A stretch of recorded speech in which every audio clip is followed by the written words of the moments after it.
What's going on, everybody? Thank you for joining us for LTMB Live. Let the madness begin. It's Tuesday. It's that time for this show, man. Thank you again, everybody. Like the stream. We are broadcasting on YouTube. We are broadcasting on Twitch. We're broadcasting on Periscope Live. Everybody, hello out there. I think we have a pretty good show for you tonight. We have some. I don't even think I can say foolishness. I never said this word before or this phrase. Tomfoolery. I've always hated it. I've always hated it because always hated it, man. It was a mouthful. Yes. Tomfoolery. Tomfoolery. Because it's a kind of a reference to Uncle Tom. Mm-hmm. So yeah, but you can apply it to everything now. You can. But yeah, we got some tomfoolery going on tonight, man. With a number of different people.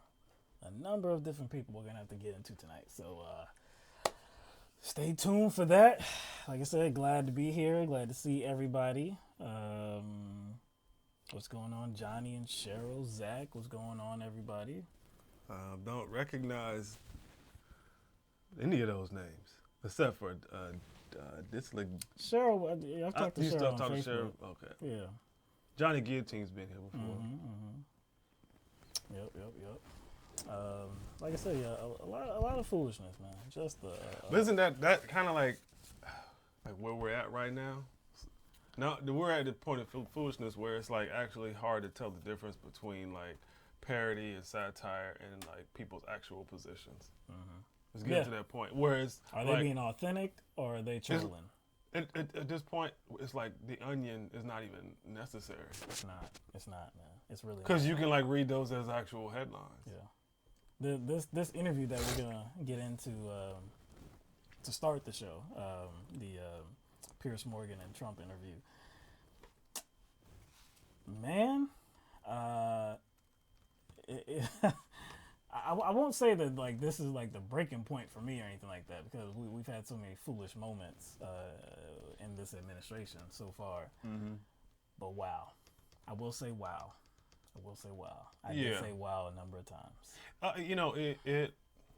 We'll get to it. Yeah, we'll get to it. We'll get to it. I don't want to get too much into it until we get to it. So we're going to start in just a few seconds. Yeah, we're going to get started in a few seconds. Let us know if anything's, if there's any problems with the stream or anything like that, audio, video, or anything like that. Let us know, especially now since we're focusing on the chat. Sometimes when we're, starting things up, it sounds a little bit different, maybe a little bit lighter. So if you can hear us clearly, the volume is good, so we'll be ready to roll in just a few seconds. What's up, Matty Perry? What's going on, man? I thought tomfoolery referred to Tom Cruise's antics. You know what? I think we can maybe put in a public petition to have it changed to that. We can, because right? that is actually we can update it. That actually applies seriously, and I think when you mentioned that, I know the scene of him on Oprah always comes to mind. Oh boy, yeah, on the couch. On the couch. I love you, Katie Ho. I'm like, yo, if somebody did that for me, I'd be like, this girl crazy. I'm like, I don't feel special. I almost feel like, yo, I might have to change the locks. Like, I'm gonna change the locks, bro. It was a little bit over the top. That was so over the top. National TV. National TV. Yeah. But that's him getting caught up in the moment, and he's an actor. Yeah, so the drama is already built into him. Yeah. So him being on Oprah and being an actor, playing roles, he probably thought he was in what's the movie he was in, Cuba Gooding Jr. Oh yeah, Show Me the Money. Jerry Maguire. He was different in that movie, I will say. But yeah, he was kind of hype. All right, so let's get into this. Unfortunately, man. So President Donald Trump has been in the UK recently. I believe he's still there.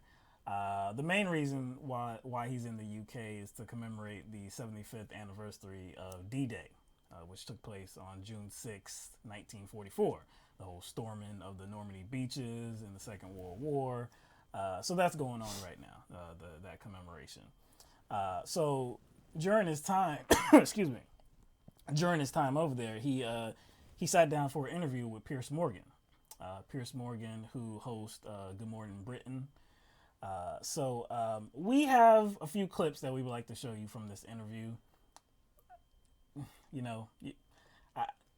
I guess you're gonna, if you haven't already seen them, maybe you won't like us too much afterwards, because it's a strain on the brain, man. It really is a strain on the brain. It's one of those things where you might have to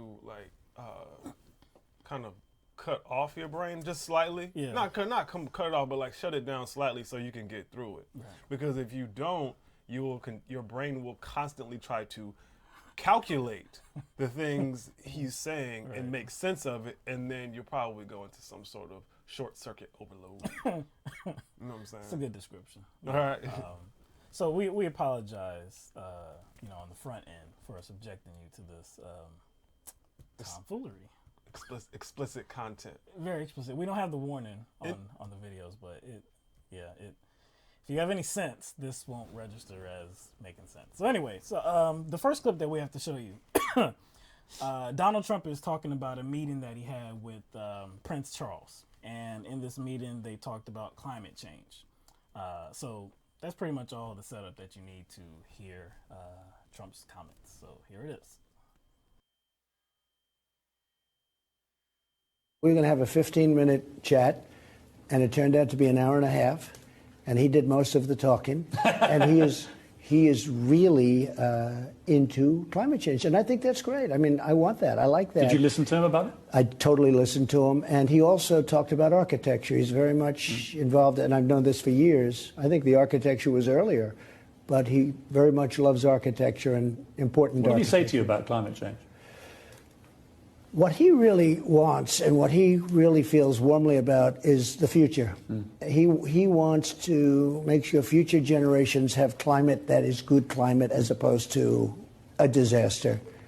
And I agree. I did mention a couple of things. I did say, well, the United States right now has among the cleanest climates there are based on all statistics, and it's even getting better because I agree with that. I want the best water, the cleanest water. Crystal clean, has to be crystal clean. People want, if you don't mind me saying, Mr. Brother, what people want to hear from you about climate change is that you basically understand that almost every scientist that looks into this believes climate change is a very real and present danger. And if we don't tackle it now, and America has to lead the way along with China and India, then we're going to be in serious trouble. Do you accept that? Well, you just said it. China, India, Russia, many other nations, they have not very good air, not very good water in the sense of pollution and cleanliness. If you go to certain cities, I'm not going to name cities, but I can. If you go to certain cities, you can't even breathe. And now that air is going up. So if we have a clean, in terms of a planet, we're talking about a very small very small distance between China and the U.S. or other countries. Sure, I think there's mutual responsibility. No, but there the is, question is, but they don't do the But do responsibility. you personally believe in climate change? I believe that there's a change in weather, and I think it changes both ways. Don't forget, it used to be called global warming. That wasn't working. Then it was called climate change. Now it's actually called extreme weather, because with extreme weather, you can't miss. Look, we have a thing now in tornadoes. I don't remember tornadoes in the U.S. to the extent. But then when you look back, 40 years ago, we had the worst tornado binge that we've ever had. In the 1890s, we had our worst hurricanes, and I would say we've had some very bad hurricanes. Were you able to?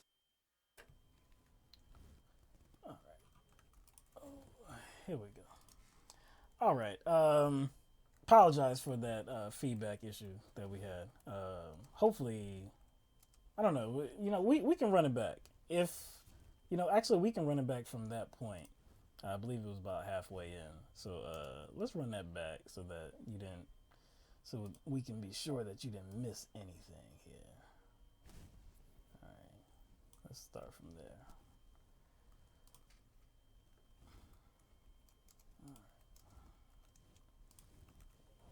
Here we go. Okay, here we go.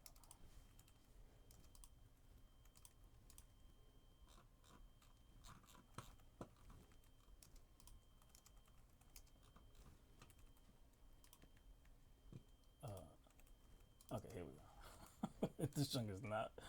Okay, here we go.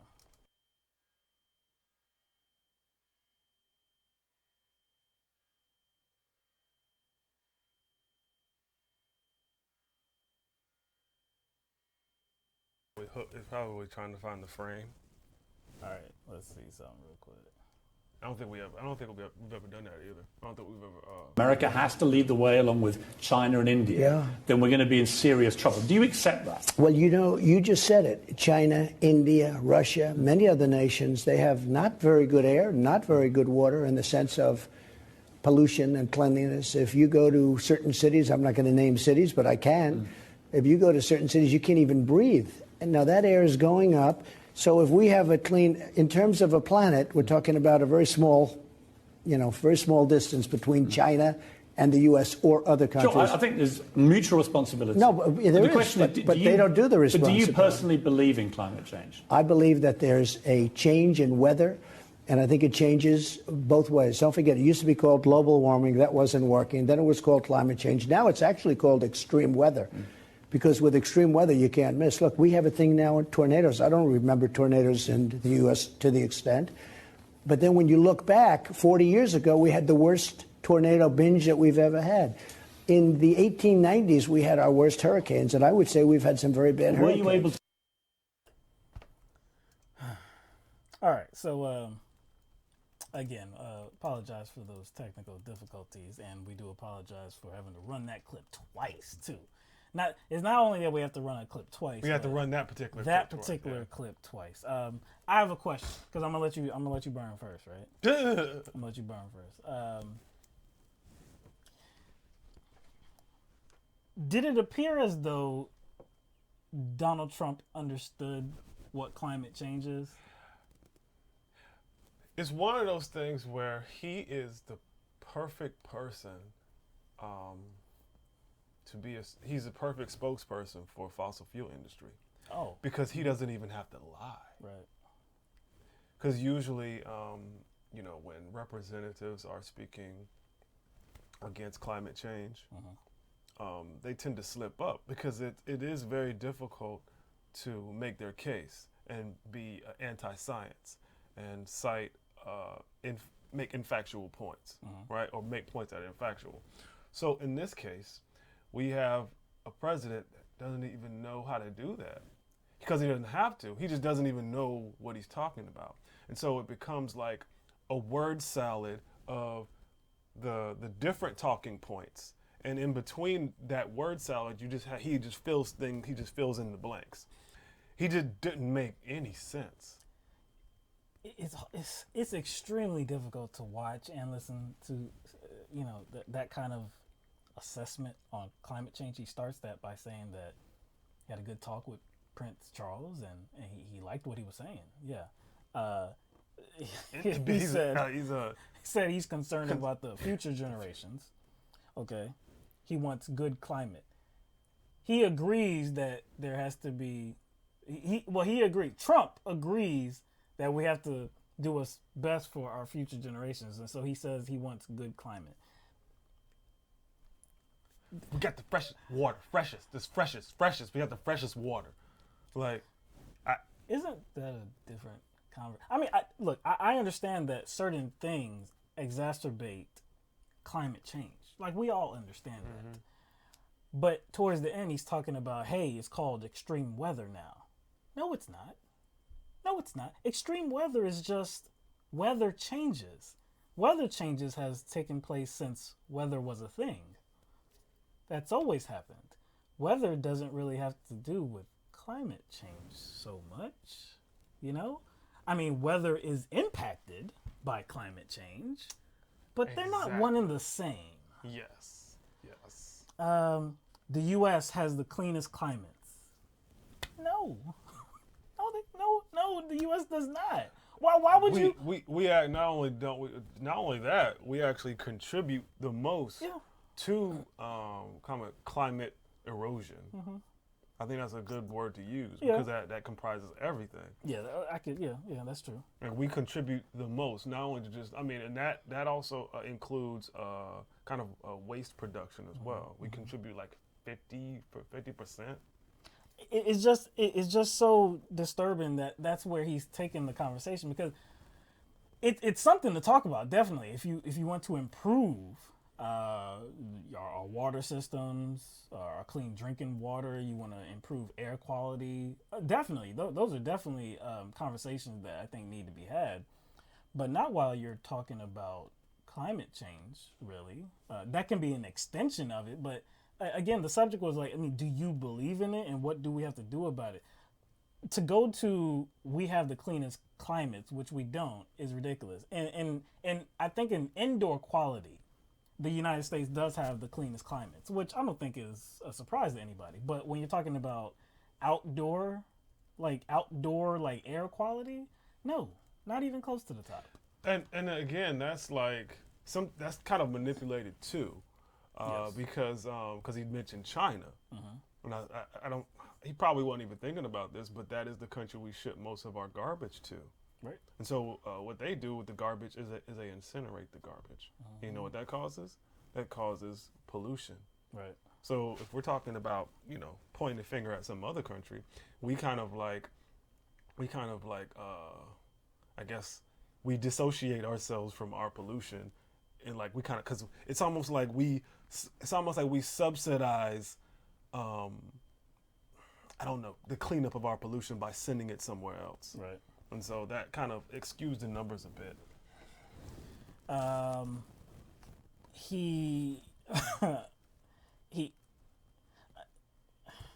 I just don't know where to go with this. Really, I don't even know where to go with this, because again, this is a man that's being asked a question which he has nothing, he has no information on.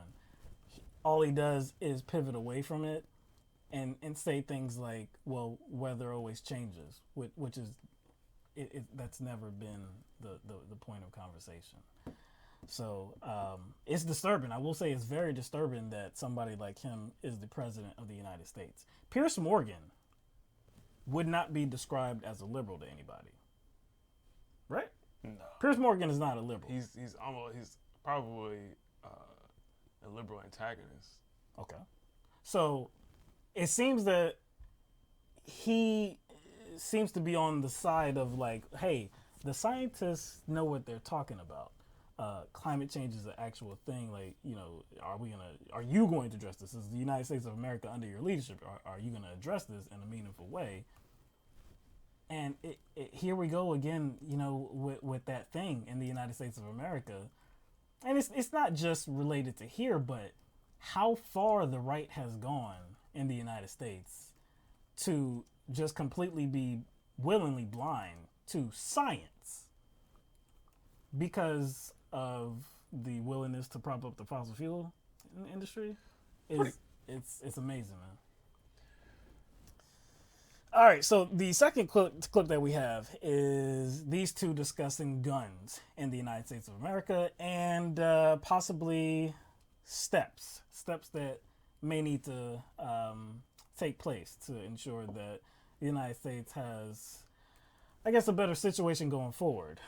This is, of course, concerning mass shootings in the United States of America, and not just mass shootings, but gun violence in general. So this is that conversation.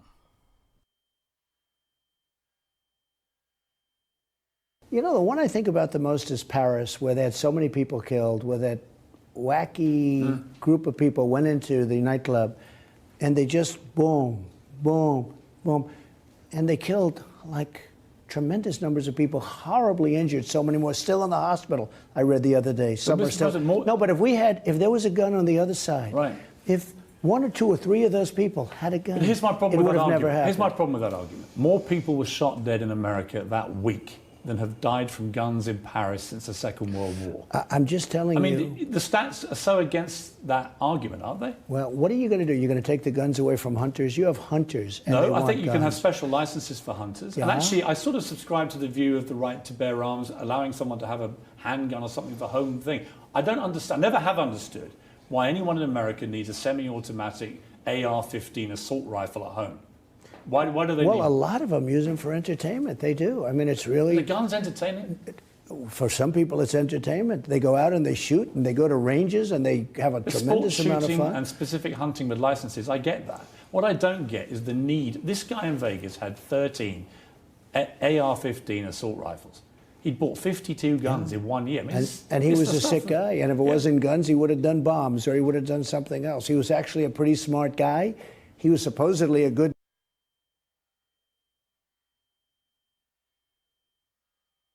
All right. So that clip got cut short a little bit. Oh, thank you. I think that was a merciful. That was merciful. It was a glorious accident. Yeah. Preceding that clip, Trump was talking about how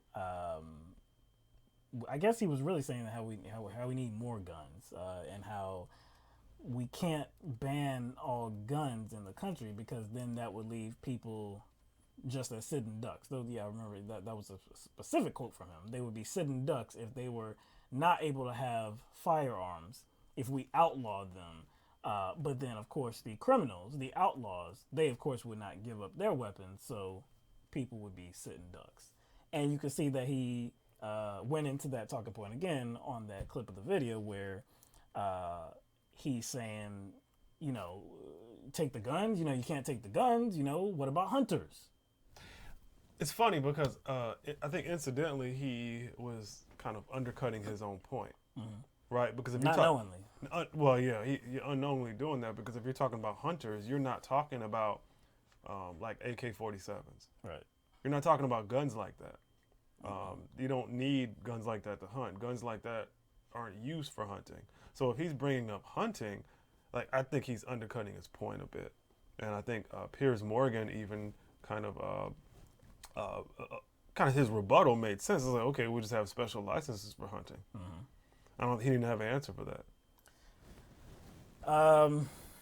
He also undercut his point by mentioning gun ranges, which is a controlled environment. Yeah. That's a controlled environment. I personally don't care how efficient you are as long as you're being safe in a controlled environment. Yeah. We're not talking about gun ranges and people out hunting. Those are very controlled environments. When people are hunting, they're hunting out in the wilderness where nobody is at. And gun ranges, like I said, is a controlled environment. So he's mentioning two scenarios that don't even relate to what he highlighted with the Paris club shooting. You see what I'm saying?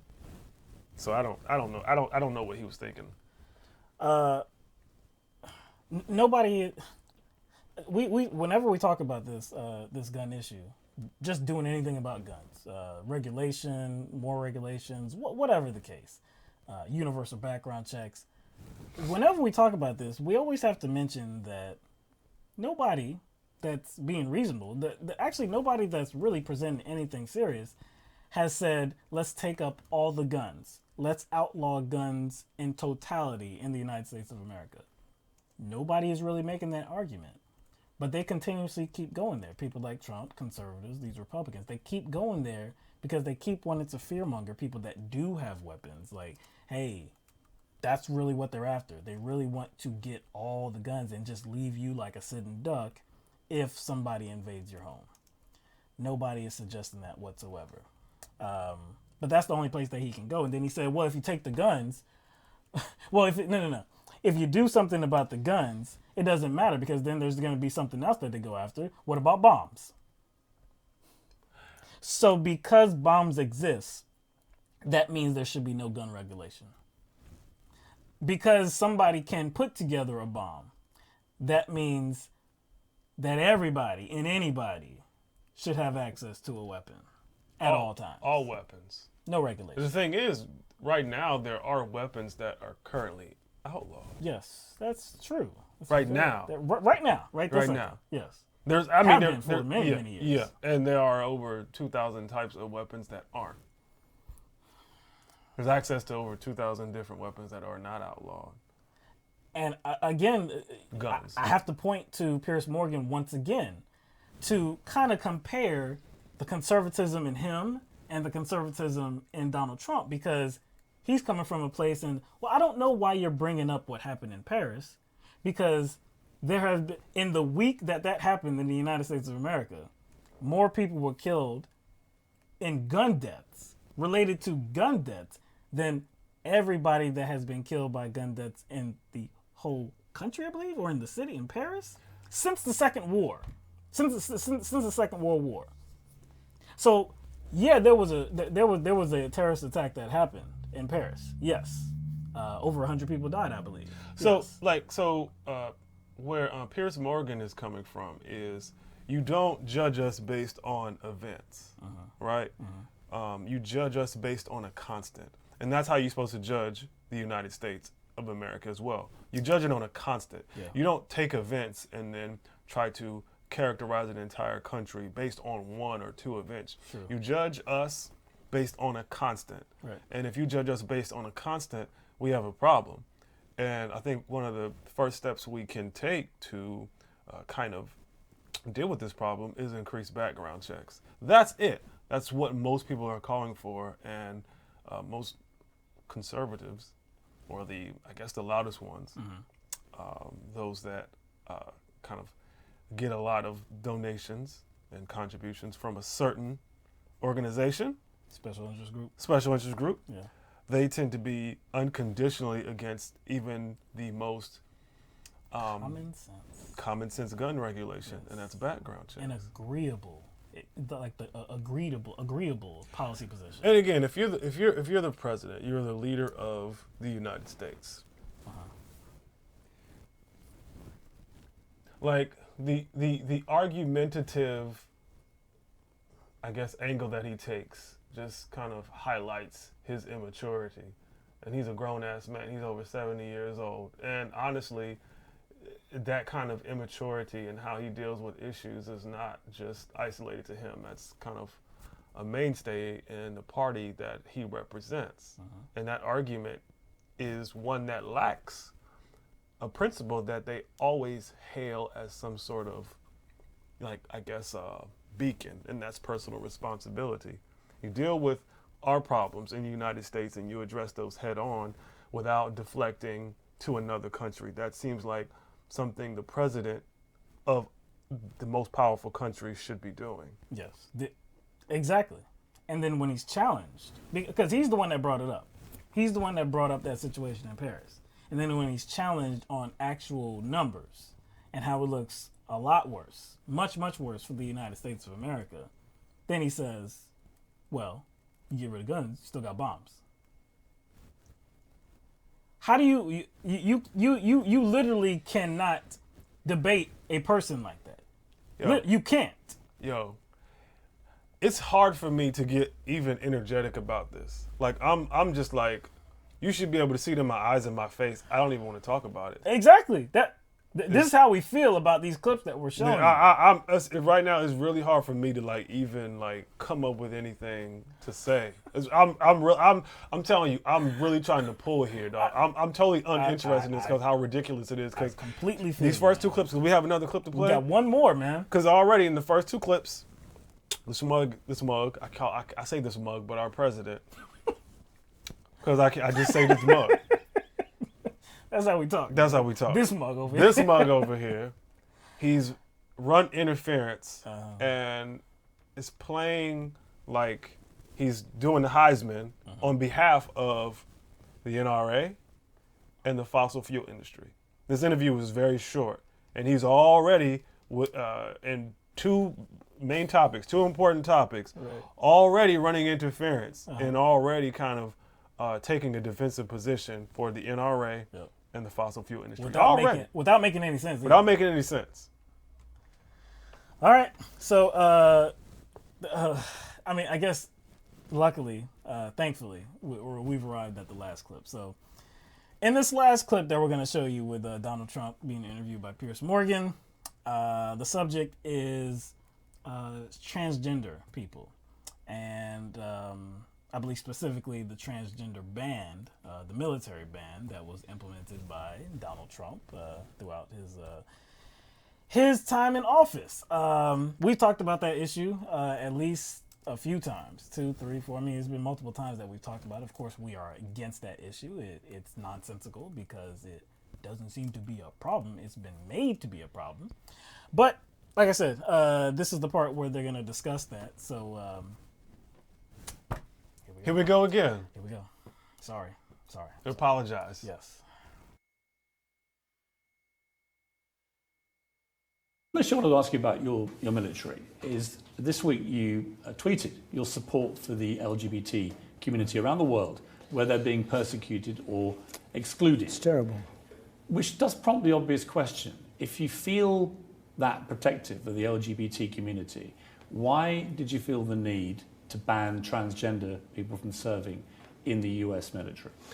Because they take massive amounts of drugs. They have to. And also, and you're not allowed to take drugs. You know, in the military, you're not allowed to take any drugs. You take an aspirin. And they have to. After the operation, they have to. They have no choice. They have to. And you would actually have to break rules and regulations in order to have that. But the cost of the medication is minuscule compared to the overall budget, right? You accept that. You also have the US military spends a lot more money, for example, on giving Viagra to service men and women, or service men. I didn't know they did that. Than it does actually on medical bills for transgender people. Yeah. And so it just seems to me an unnecessary thing for a guy who wants to be supportive of LGBT rights and the community around the world, that you've taken this action. Well, it is what it is. Look, massive amounts. And also people were going in and then asking for the operation. And the operation is $200,000, $250,000. And getting the operation, the recovery period is long, and they have to take large amounts of drugs after that, for whatever reason, but large amounts. And that's not the way it is. I mean, you can't do that. So I said, yeah, when it came time to making a decision on that, and because of the drugs, and also because of the cost of the operation, people were going in. Some transgender people in the U.S. military have won serious gallantry awards. Yeah. What do you feel about? Well, I'm proud of them. I think it's great. But you have to have a standard, and you have to stick by that standard. And we have a great military, and I want to keep it that way. And maybe they'd be phenomenal. I think they probably would be. But again, you have very strict rules and regulations on drugs and prescription drugs and all of these different things, and they blow it out of the water.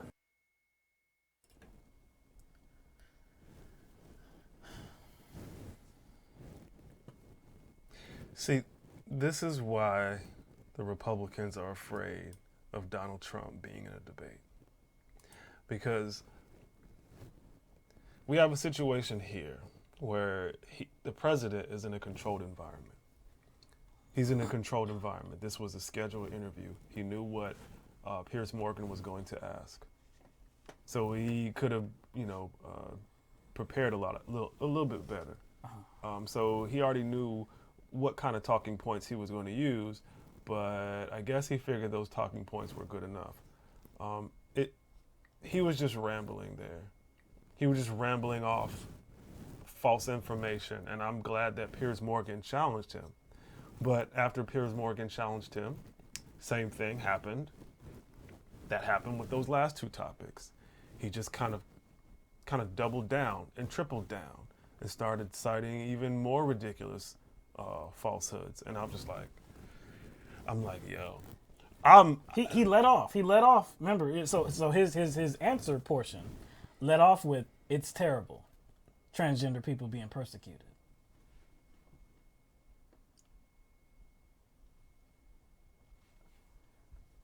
but then proceeds to justify his discrimination towards transgender people within the military.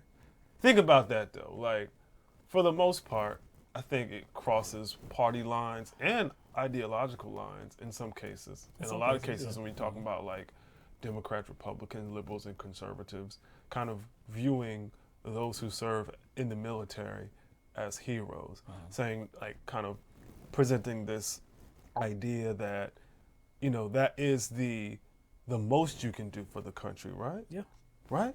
Yeah. So you have a group of people who is a very, very small group, right? Yes, Represent a small subset. small of the subset military. of the military, small subset of the United States population. No doubt. And they are wanting to be involved in the United States military Serve their country. to serve their country. That's how most people see it. So you would think that Donald Trump and those who support him, his party, they would be just like all for that, right?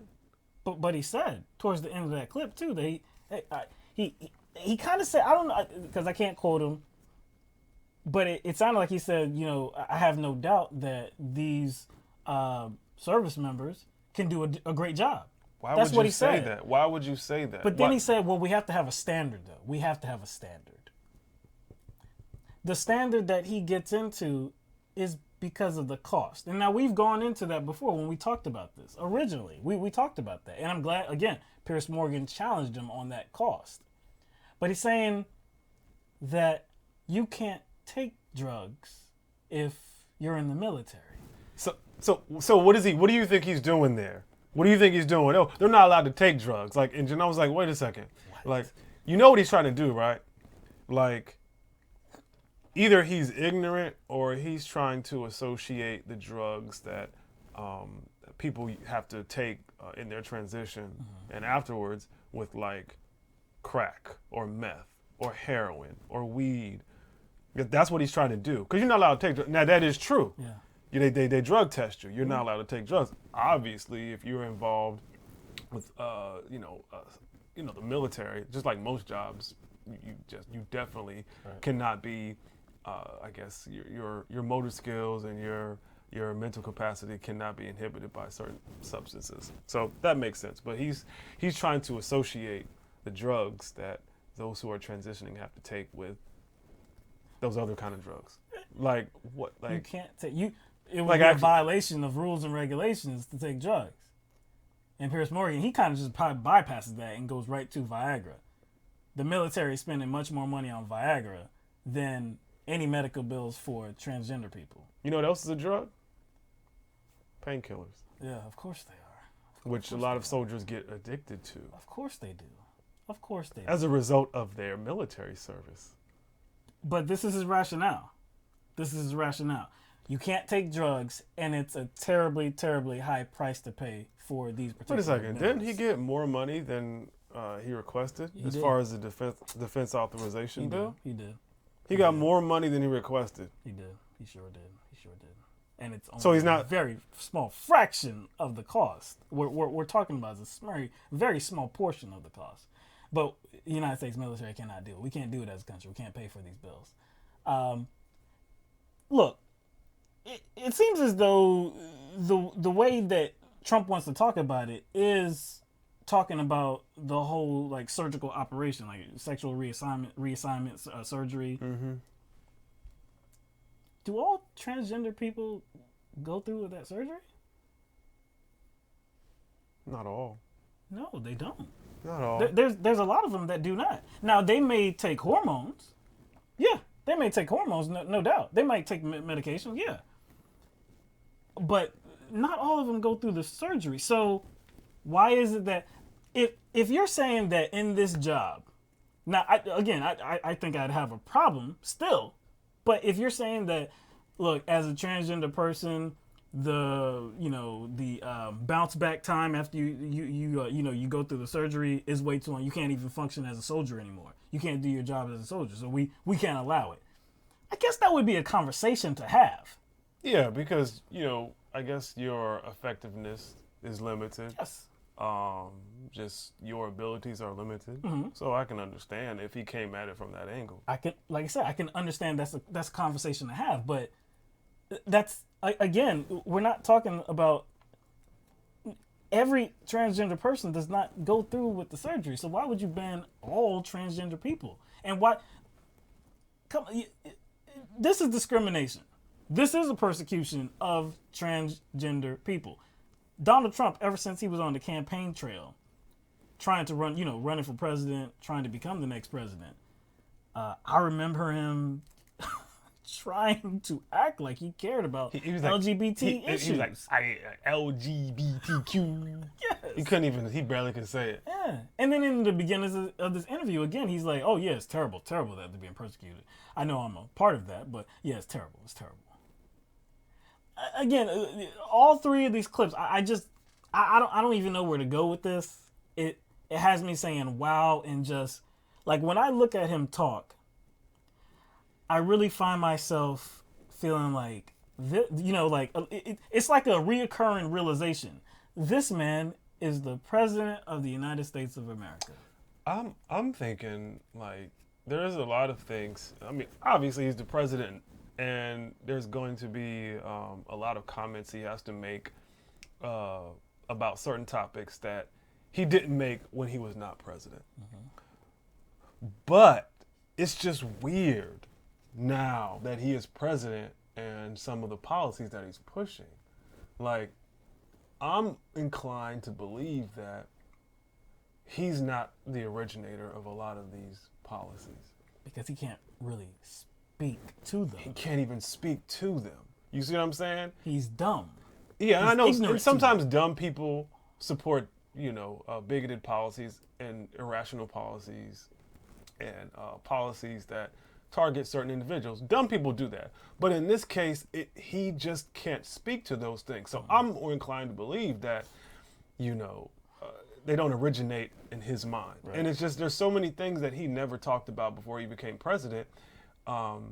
It would be different if Trump was the type of person that was like behind the scenes and didn't always want his point of view broadcasted out. He was always that type of person. He's always been that type. He's always that type of person to upload some sort of video. Put it on Front Street. Put it on Front Street. Put it on Twitter. Mm-hmm. Like the things that he believes. And all these issues have been a hot button for the longest. And he's never said anything about these issues. So all of a sudden he becomes president and these are important to him.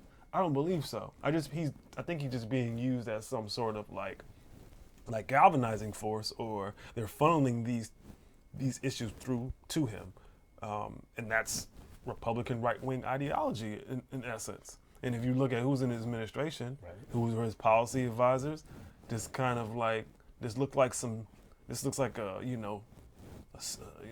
cake that they baked up. You know what I mean? So I don't know. I just can't. He, like you said, he can't even speak to these issues in a way that even makes sense. Look, there's an art to bullshitting, and everybody comes into their own when it comes to bullshit. Everybody has a different style, but usually, I mean, there's a certain core to bullshitting. You have to sound like you know what you're talking about. Without that, you can't bullshit. You have to at least sound like you know what you're talking about. And so we've seen that with politicians many times. That's the norm. Politicians bullshit all the time. We know they're being disingenuous. We know they're bullshitting, right? But at least they appear to know what they're talking about. At least they can, at least you would be like, okay, well, I know this is bullshit, but I know that if somebody else listens to it, it may come off as authentic. if anything that Donald Trump is saying comes off as authentic to somebody, then there's something else going on here. Because you can't honestly listen to what he has to say. You can't. And take it in and say, that makes sense. That makes it makes a lot of sense.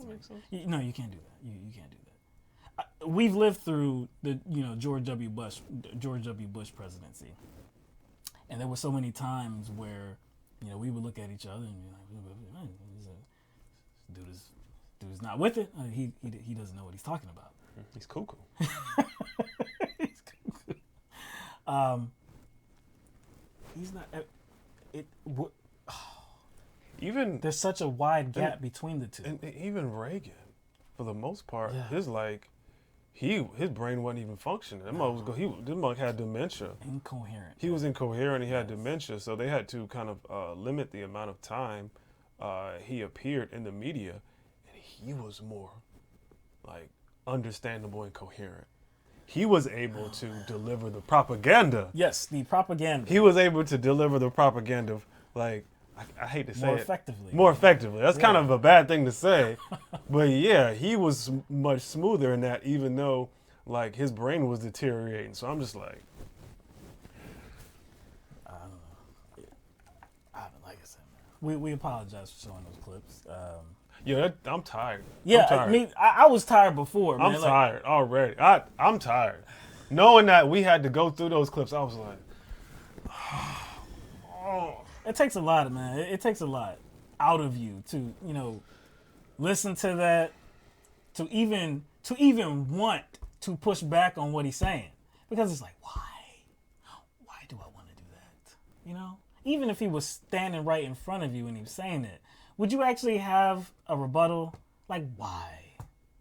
And it's moments like this that tell me that the people that still support him, they didn't support him because of some sort of populist message. Oh, I think that was their excuse for supporting him. Of course. They needed some sort of, like, I don't know, psychological justification. They had to have a reason. To essentially back who they knew was an authoritarian, who they knew was a bigot, who they knew was hateful. So they had to have a reason to justify to themselves why they were supporting Donald Trump. So Trump played a role in that too, in that he put that out there in order to, as a signal to let his supporters know, hey, I'm putting all this economic populist message out there, so you have an excuse to vote for me. You know what I'm saying? And you have an out. Because he still has the same amount of support from those particular people, even though he hasn't come through at all on those populist messages. So he's doing the same. The same thing. So if he hasn't come through on any of that message from his campaign, those populist promises, right? If he hasn't come through, well, which he hasn't, no, and he still has the support, what does that tell you about the real motive behind why people supported him? I think it's total bullshit. I think that was just kind of like you said, the justification for for knowing who they wanted in office. Yeah, because again, he's doing the same. Like you said, he hasn't come to a place where he's actually fulfilling these campaign promises, and he's going about 2020 re-election the same way he went about it getting elected in the first place. Elect me, now it's re-elect me, and I promise I'm going to get you this. I promise that the Republican Party is going to become the party of healthcare, even though as soon as you stepped in the room, as soon as you stepped into the White House, the ACA was supposed to be repealed, and there was supposed to be a really good replacement. But what about before that, though? They tried to repeal like 58 times? At least, maybe more?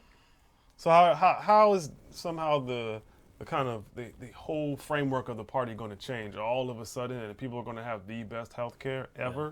That doesn't even make sense. And so I truly don't believe that the people that's talking about his base, his strongest supporters. I don't think they even cared about that stuff. That just gave them it massaged their conscience a bit. You know what I'm saying? Because they knew what reason they wanted him in there. They knew what reason they wanted him in there. All All right, so we do see some mic issues, some volume issues. Yeah, you noticed that during the test. You Yeah. thought it was a little I bit thought it lower. was a little bit low, but I don't. There's no see settings how, that are changed. Yeah, again, I don't see how it would be anything different because on our mixer, see, it's coming Everything, it's like when I'm talking now, it's right to the top. It's right to the top because it goes from green, which is kind of low, and then orange, which is kind of medium, and then red is the highest. I guess most of my audio looks to be in the orange or yellow, whatever color that is. So it's like right below red.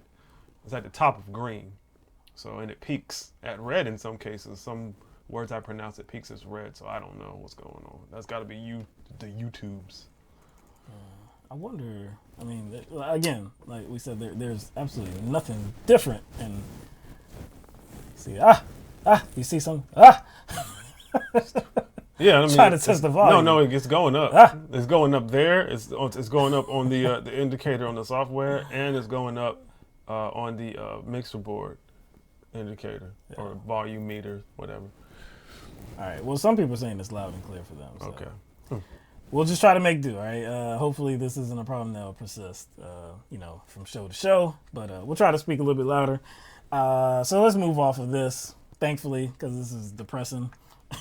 Let's go to Biden. Oh, something less depressing? Like what? It's a different kind of depression. It's a different kind of depressing. Like But anyway, so all is not well in Biden world. Biden is going through some difficult times. Yes. You can call it a crisis. You can call it multiple crises. So the first one that we can talk about is actually an issue that really tanked his candidacy for president in 1988, and that is plagiarism. So on the last broadcast on Tuesday, we talked about how Biden had just released his climate action policy. Yeah, and most likely in response to him receiving a D- from Greenpeace. Right. So whatever. Right. He responded. And His campaign. yeah. So again, it wasn't as aggressive as what is, I guess, universally called for when you're talking about your progressive types, when you're talking about AOC and Bernie Sanders, even Cory Booker. I was about to say, yeah, Inslee, just these environmental groups actually, in general. Everybody was above him on that right. that list. So. They want to see a plan of action that is more aggressive, the timeline being more aggressive, and Biden's was much more conservative, 20 years more conservative. So the problem this time is not with, I guess, the context of his plan. Well, no, I guess it kind of is. It kind of is. It kind of is. Kind of is. Not just, yeah. So it appears that Biden used some language that was not his. Lifted it from some other, environmental groups. And so this was caught really soon after the plan dropped, after his plan dropped. So it made the news, like I said, there were some parts of this policy that had not similar wording, exact wording to other environmental groups. So these other environmental groups are Blue Green Alliance and the Carbon Capture Coalition Center for Climate and Energy Solutions. So, he didn't, or he failed to give the proper attribution to it or for these words. And they, his campaign, came forward and they said they admitted it was like, we made a mistake not, properly attributing it to this group or this group or this group. There have been people that have been, I guess, taken up for Biden, defending Biden on this front, because it's like, well, hey, he got his ideas from somewhere. He got his ideas from, he's listening to something. He has source information he's getting these ideas from. Why are you being so unreasonable and trying to use this as some, issue or some topic of conversation to attack him with, like a weapon to attack him with. What do you think? I guess maybe that's the kind of wrong way to attack Biden, maybe. The right way to attack Biden in this situation would be to highlight why he felt the need and why his campaign felt the need to scramble. I can see that being a good rebuttal by his campaign and him to say, hey, it's a good rebuttal in his campaign to say, hey, we're drawing inspiration from other groups. You can, that's actually a good rebuttal. We're drawing inspiration, but my rebuttal would be, but you're lifting complete passages. Yes, exact passages. But to me, it points to something else. This is not about copycatting. It's not about plagiarism. I don't think that's the way we should attack it. It should be another point of emphasis when we're talking about the laziness of his campaign. It should be another point of emphasis when talking about how his campaign is trying to scramble to catch up to everyone else. Let me interject for just 1 second, because I think it's important that you're saying scramble, because we talked about this on Tuesday. When the plan came forward, his climate action plan came forward, his campaign was saying that this was the plan the whole entire time to release this climate action policy, his proposal. It wasn't that they were, miffed at his rating by Greenpeace or anything like that. It wasn't that at all. This was the plan all along. So what you're saying is that, no, he was scrambling. This was a response to that rating. And now that we see that there's plagiarism, it looks sloppy.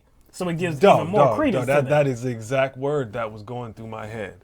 Like right before you said it, I was like, you know what? That kind of illustrates how sloppy his campaign was, because these are things you should already have lined up at launch. Now, if you launched early, then if it was 4 months ago and they didn't have a plan, okay, you just launched and you just want to let everybody know you're running, and then you kind of develop your plan along the way. But this was at the end of May, beginning of June, after everyone had already launched. So you already have kind of examples set for you. You already have a template. Do you see what I'm saying? That's what makes it bad. It's not he's one of the last to announce. Yep. So for there to be nothing, or there not to be, I guess, substantial policy, substantial proposals already there, that looks bad, considering that there are already candidates that have policy and have positions. That's why it looks so bad. And so right now, it's like he's constantly scrambling to catch up to everybody else. And it's like, and it's not even, his scrambling is very, it's like, when I think of scrambling, I think of quarterbacks trying to avoid pressure. You know what I'm saying? Trying to avoid pressure from the defense. And right about now, he's looking like Dan Marino trying to escape. I was going to say Drew Bledsoe. Drew Bledsoe, the statue. The statue. He's looking like Dan Marino, old Dan Marino, late 30s Dan Marino. Right. Trying to escape, end of the career Dan Marino, trying to escape pressure. And it looks even worse because this is, again, going back to where I went before in 1988. This is something that has already tanked a previous campaign. So if it is that this was an honest mistake and he just failed to give credit where credit was due, it still would be it's sloppy, because you should know to do that. Your campaign, because it's not just you that's involved in this campaign. There are multiple people here helping you run your campaign. You telling me nobody knew? Nobody was like, hey, we did lift exact word in here. Let's give the proper credit, nobody. So it really looks like scrambling. And then again, when you go back to 1988 and he's done this before, didn't give the proper credit before, it just seems as though this is how he habitual. Yes. And you know what? It would actually I think it would have made their campaign look that much better if they would have just said, we drew from I guess many different organizations. We drew our perspective from many organizations, and we crafted a plan that was similar. We drew inspiration from these plans, from this group, that group, and this group. That would have probably made it look a little better. Like, it'll make them look better. The way it looks now is, like, the way I see it now is, I don't believe he has a plan. Ooh. I don't believe he has, whatever this plan is, was just put together in haste. And it's not really his plan. The words chosen weren't even his own words. They couldn't even like, use your own words, you know? Use your own, like, that's a kid thing. You can't even. Anyway, so that's just one of the controversies. Another controversy is surrounding the issue of abortion, specifically the Hyde Amendment. So on Wednesday, Joe Biden's campaign confirmed that Biden's position on the Hyde Amendment has not changed. He supports it. So I guess this came into play because I believe it was last month he was asked the question about the Hyde Amendment. It's like at some sort of event. Yeah. Yeah. And he responded in saying that he did not support it. Actually, I don't remember. It was a short answer. It was. I think it was more or less like closing. The event was closing. Was after the event. He was mingling, Right. and a woman walked up to him and said, "Hey, I need your position," or like, "Hey, you know, do you support the Hyde Amendment when you do away with?" And he was like, "Yeah." He pretty much said, "Yeah, we're going to look into that." Pretty much. He pretty much said, "We're going to look. I don't support it. We're going to look into it." Okay. And he that interaction made me think he was agreeing with the lady. Right. That's what everybody perceived that to be. But again, now we have clarification come Wednesday from his campaign saying that no, his position has never changed on the Hyde Amendment and he still supports it. So a little bit of information on the Hyde Amendment. I believe at least once or twice we've talked about it before. So the Hyde Amendment was originally passed in 1976, and it definitely was a response to Roe v. Wade that was decided in 1973. So this was an action taken by the United States Congress. And what it does is it bars federal funds from paying for abortions, except for in the cases of rape, incest, and life, for the life of the mother.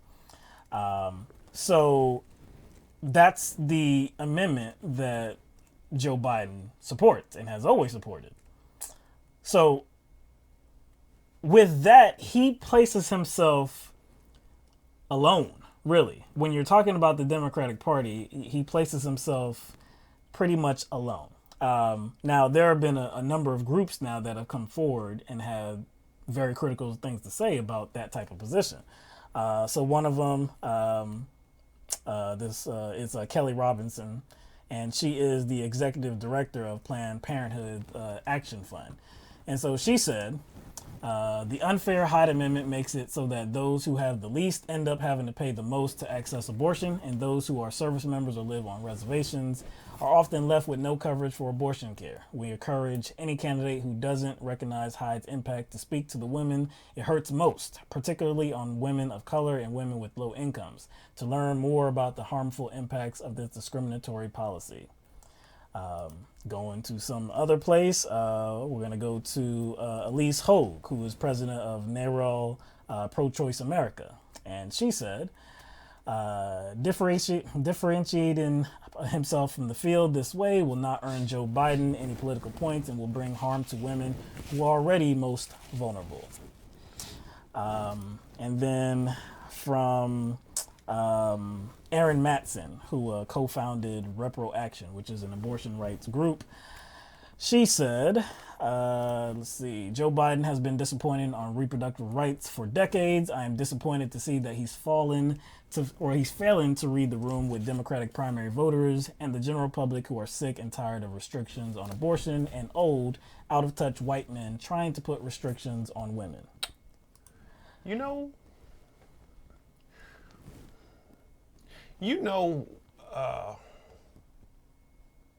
Biden is coming off like he has a lot of support that would be accurately described as bros.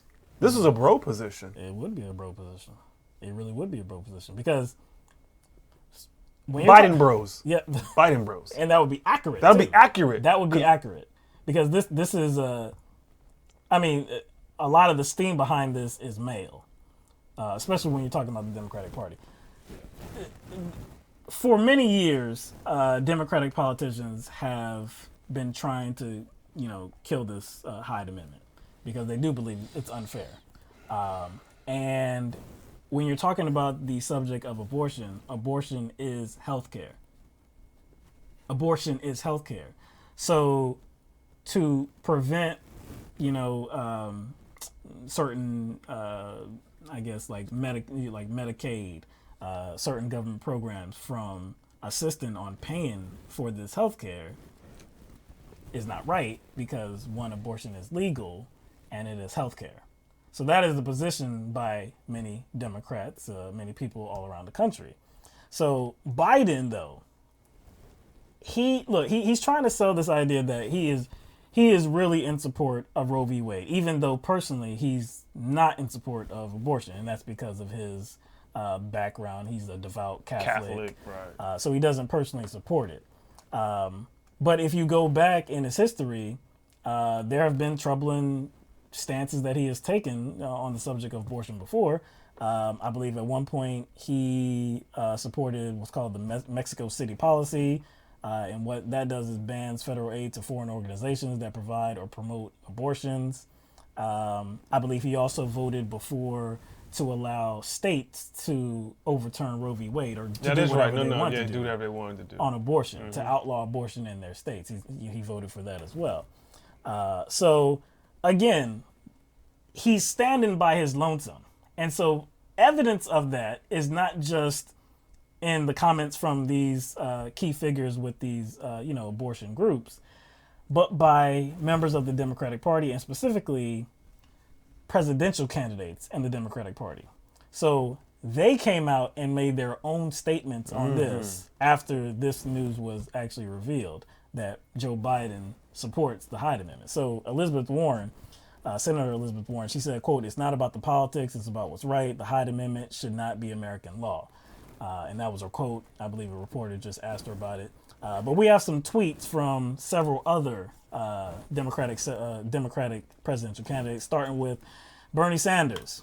He said, "There is no middle ground on women's rights. Abortion is a constitutional right under my Medicare for All plan. We will repeal the Hyde Amendment."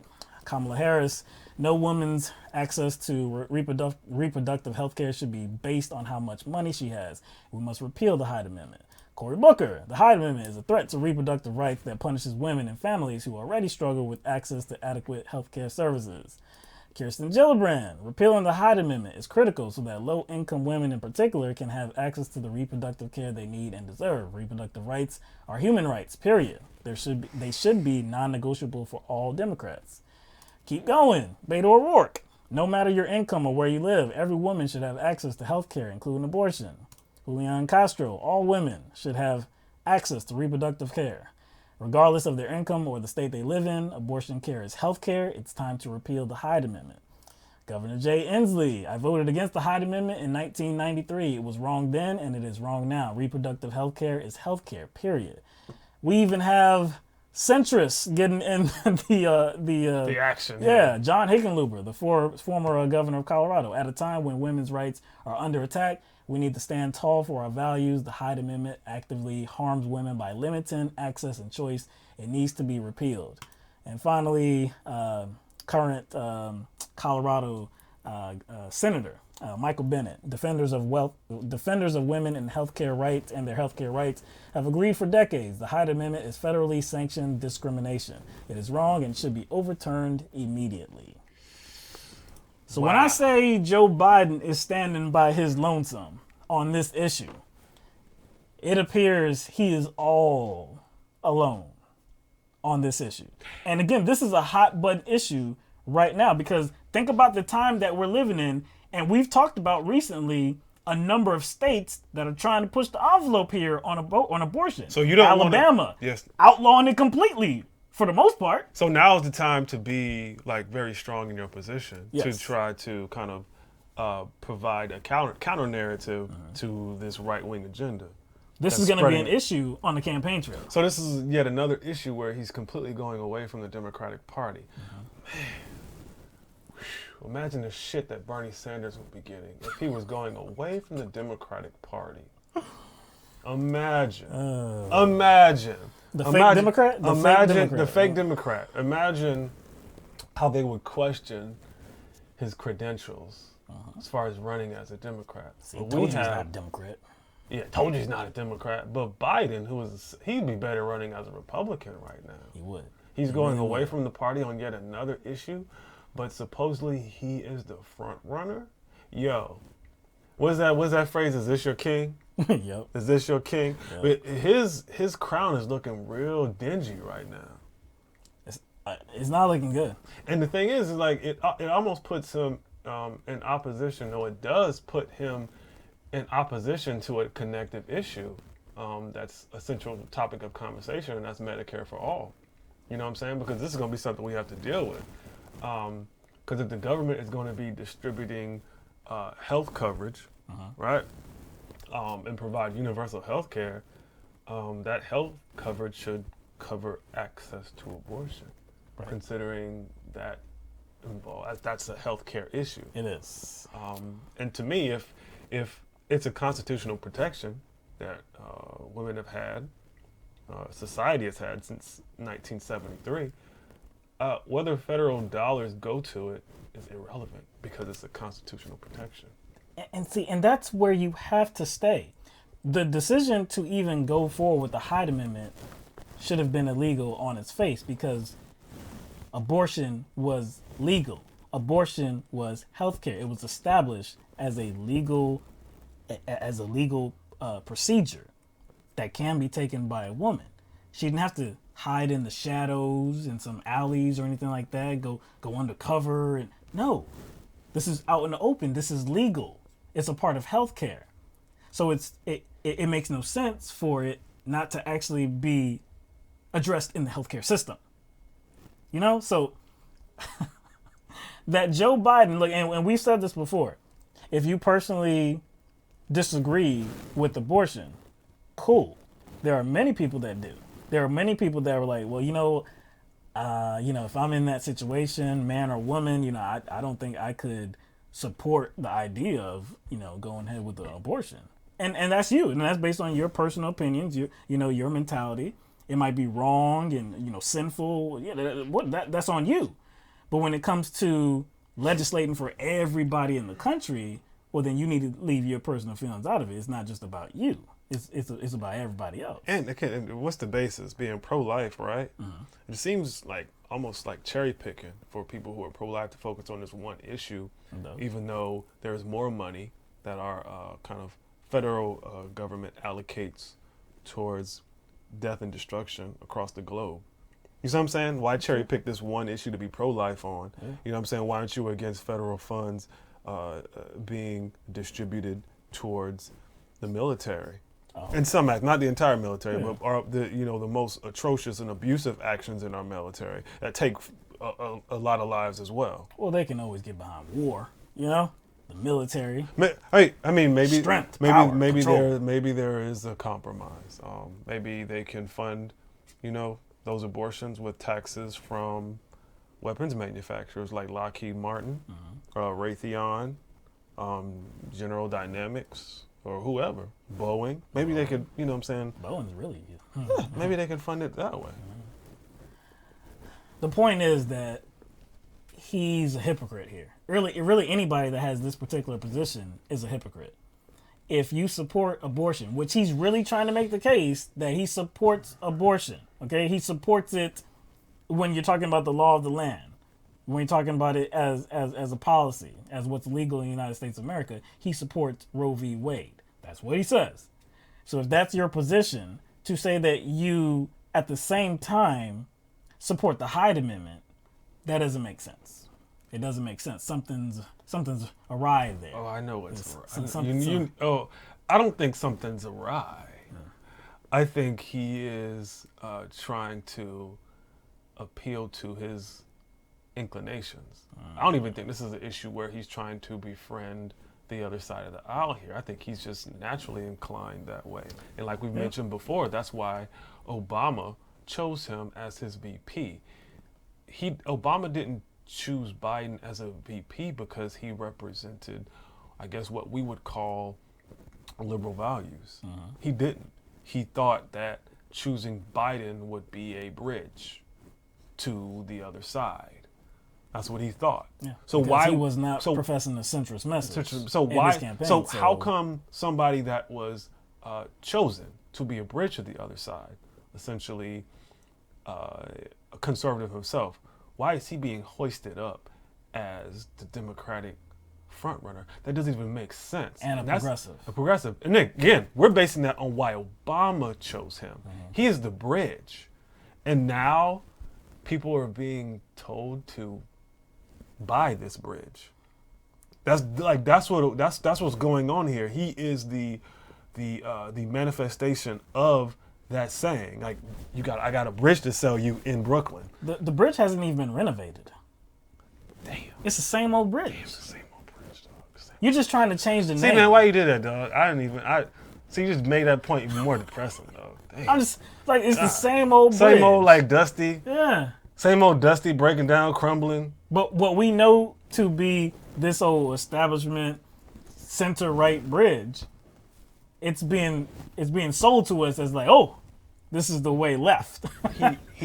Not only is it the way left, according to Biden, what did he say about himself? He is the most progressive candidate in the race. Yes. Now, Cornel West has something to say about that. That's true, yeah. It was at the Bernie rally, Yeah. the California, Right. in California. I forgot what he said. He said something like, put down the symbolic crack pipe, brother. Right. I was like, damn. Woo. But anyway. All right. So we're going to leave it at that for Joe Biden. But it's going to be interesting how he navigates these waters because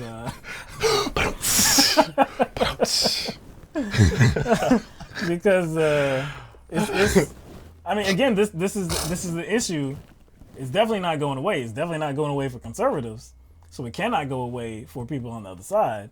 This is going to be an issue that is going to be important on the campaign trail and in debates. I hope so. Can't hide from them. Nope. Can't hide from them. I didn't mean to say that. All right. Where are we going? Okay, yeah. Okay, so let's go to staying with the election 2020. Go to two candidates that we don't often talk about. These are candidates that are polling pretty low. In virtually every single poll. Doesn't seem to have a lot of support, a lot of name recognition, but they're still trying to make their case. So this is about Washington Governor Jay Inslee and Montana Governor Steve Bullock. So both of these Democratic governors who are running for president in 2020, they have a beef with the Democratic National Committee, the DNC.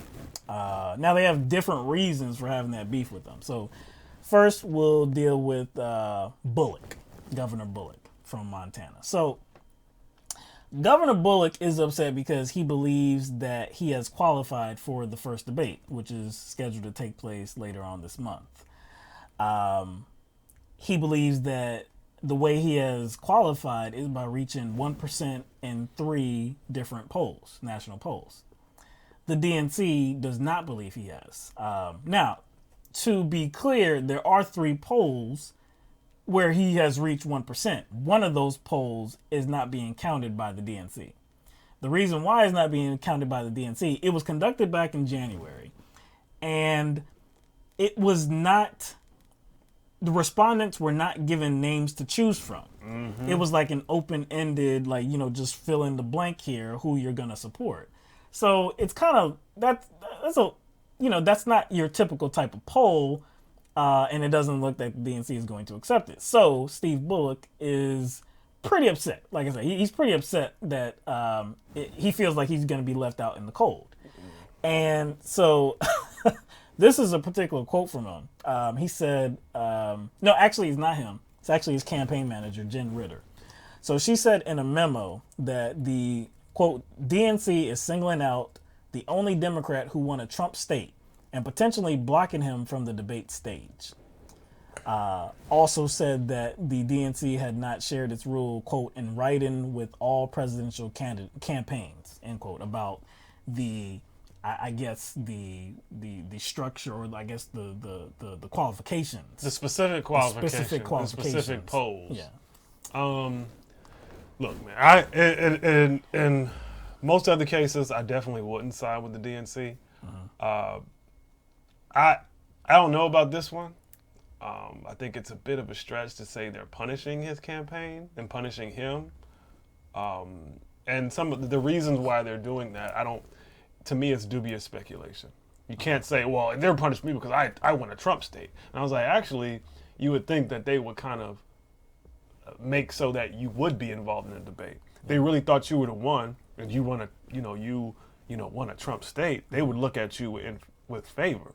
You know what I'm saying? It's like his campaign is making it like, he's being targeted. I think they mentioned something else because he's the governor of Montana, and that he had a Medicare expansion going on. So they mentioned that his campaign mentioned that too. Like, Medicaid expansion, and he was working on that. I was working on getting Medicaid expansion for my people, right. And his campaign feels that he was working for the people. And these requirements or rules are just unfair to him specifically because he had other stuff to do. And so he entered late. To do. So he entered late. Yeah. So I'm just thinking, I was like, that seems a bit diva-ish to me. Because was the DNC supposed to wait on him and center the rules and regulations and requirements based on his personal schedule? It's his job to manage the transition between his job as governor and his run for campaign. That's his job. It's his job to manage that. That's why I can't have sympathy for him, because I think the reasons his campaign brought up were a little bit flimsy. Well, he was doing work. Like it didn't actually address the problem they actually had with it. What problem do you have with the DNC not recognizing this poll? That's where it should stay. Once you bring up all that other stuff, it just seems like you're making excuses. Think about the DNC singling out the governor of Montana, singling this governor out to put their thumb on the scale, to block him from any of these events, any of these debates, to really try to make it so that he doesn't receive any more support than he already has. The governor of Montana, Steve Bullock. I don't think a lot of people know who Steve Bullock is today, even though he has entered the race. He hasn't. So the first set of qualifications for participating in the debates scheduled at the end of this month are either those, to poll 1% or more in three separate national polls, or to have 65,000 total individual contributors, and he hasn't reached that point. So it would have to be the polling. So it doesn't seem that he is really getting a lot of support, probably outside the state of Montana. Of the state of Montana. What would when we talk about 2016 and how it looked like there was clear evidence that something was being done to suppress Bernie Sanders. I mean, it looked very clear. What would be the DNC's reasoning to try to suppress somebody who is not even known nationally? Like, is he somehow like the most progressive in the race and is going to really push the Democratic Party or the DNC forward in a way they don't want to go? Is he groundbreaking on some issue that I don't know about? That the DNC is uncomfortable going. I don't know. So I'm with you. The DNC, I think, I don't see any inappropriate decisions or inappropriate behavior from the DNC, at least as it concerns Bullock here. Yeah, Bullock specifically. Yeah. So we'll go to Governor Inslee from Washington, his gripe. So what he is, I guess, perturbed about is the content of the debates, really. So what Governor Inslee has been trying to get done is to have a debate surrounding the issue of climate change. And that's in totality. The whole debate would be about climate change. And so he's been doing this. He's been requesting this debate about climate change for weeks now. And so just recently, the DNC said that that was not going to happen. And the reasoning that they provided was that there's just really too many issues. And, you know, climate change is definitely one of them. And, you know, they're looking forward to that issue being addressed in multiple debates, but just to have one debate surrounding one issue. Yeah, that they said, you know, I guess that wasn't the best way forward. That it's not something that they want to do.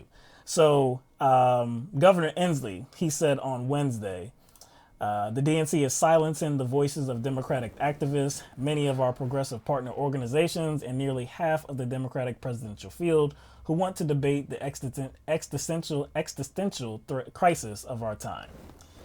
I guess co-signing him is groups like Daily Kos, the Sunrise Movement, Move On. Also, even Senator Elizabeth Warren and Beto O'Rourke. They all, I guess, have proclaimed that they want to see a debate surrounding only climate change. I mean, First of all, I don't trust Daily Kos. They're the ones who, aren't they the ones who bought like thousands of dollars of roses for Nancy Pelosi? They're the group. That's the group. I believe so. Yeah, I don't trust Daily Kos, nor do I trust MoveOn.org. So I mean, kind of like name dropping them doesn't mean anything to me. I mean, look again. I try to like go out of my way to not side with the DNC on certain things, but like he's a lower tier candidate, and he needs to bring attention to himself. He knows that. His campaign knows that. It's understandable. But I think there's a bit of self-service going on here. Because, you know, last week we talked about the grades that Greenpeace gave to candidates in regard to their climate policy and their climate position. Biden was on the bottom, and Inslee was on the top. Right at the top. Right at the top. The only A. The only A. So I think his demand for a debate specifically centered on climate change strikes me as more of like a campaign strategy first. That's what it strikes me as. Rather than like some sort of genuine prioritizing of an important issue. I think that's second. I think for the most part, he's just trying to center a large discussion, and center and give some attention to a large discussion that he personally is, I guess, he personally is good at. Right. So, I mean, I understand what he's doing, but I still think there's just a little bit of self-service going on here. I understand, and maybe there should be debates centered on specific topics, but what he should have done was not make it look like it was self-serving and kind of listed two other important issues like Medicare for all and immigration, or Medicare for all and like, I don't know, war, something, maybe two other issues to not make it look like as he's trying to like boost himself up. If he's being genuine, okay, if you're dealing with him, you know, going about this in a genuine way, I don't have a problem with anyone wanting a debate surrounding one issue. I mean, I don't have a problem with it. If it's the best idea, that's what I don't know. Again, I wouldn't have a problem with it. I wouldn't be an opponent of it. If the DNC did come out and say, okay, this debate here in whatever city on whatever date, it's going to surround climate change. That's what we're going to talk about. There's going to be a lot of different, you know, areas that we have to go in, but of course the main issue is going to be climate change. Would I be like, oh, that's a bad idea. Why are you doing that? No, I wouldn't do that. Yeah. It would just be like, okay, that's fine. But I do tend to, I guess, believe in their reasoning, because there are a lot of issues. There are a lot of issues to go through. And when you're talking about there are so many different candidates as well. It's like, can you really just talk about one issue when you have so many different candidates? Like, there's going to be a lot of issues that are not addressed. And we know that, look, a debate is not really the best way to express your feelings about a particular subject, because you only have so much time, a minute, 2 minutes. Maybe you can rebut somebody. Somebody has something to say to you personally, and you have 30 seconds for a rebuttal. It's not the best format to you to get a clear vision of, what you want to see done as president across. It's just not. But again, I wouldn't be in opposition to it. But if that's the case, if we are going to have a debate surrounding one issue, then like you were saying, I would go to, okay, so we're gonna have one debate on climate change. Okay, what's the next? Because I would love to have one issue debate on criminal justice reform. Oh, I would love to see that. I would love to see it. But then again, you're opening the door. You're opening the door for, again, a lot of these issues are very important and they do need a lot of discussion. I would love to see an hour, 2 hours devoted to one issue. I would love to see that.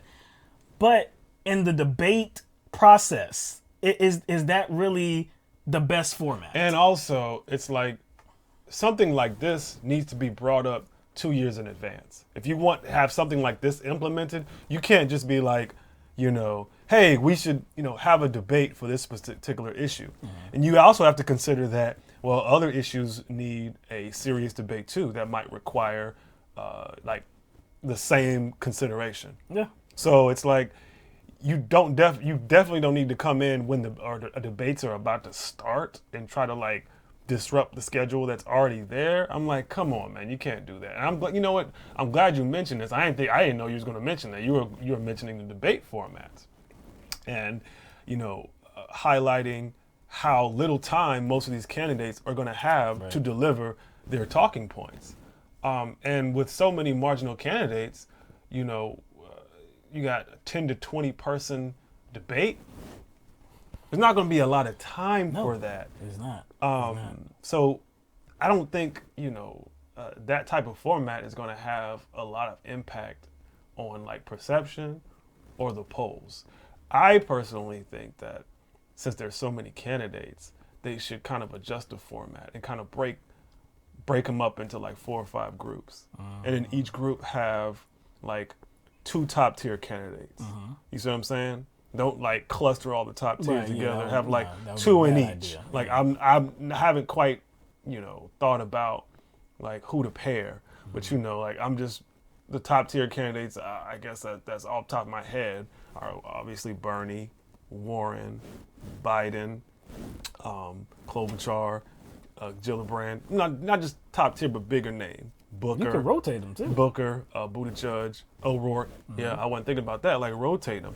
That would seem to me more efficient, and that could have a greater effect or impact on, the perception. Yeah. The people, like the perception of these candidates, because like the finished product of those debates or debate structure like that would be easier to consume.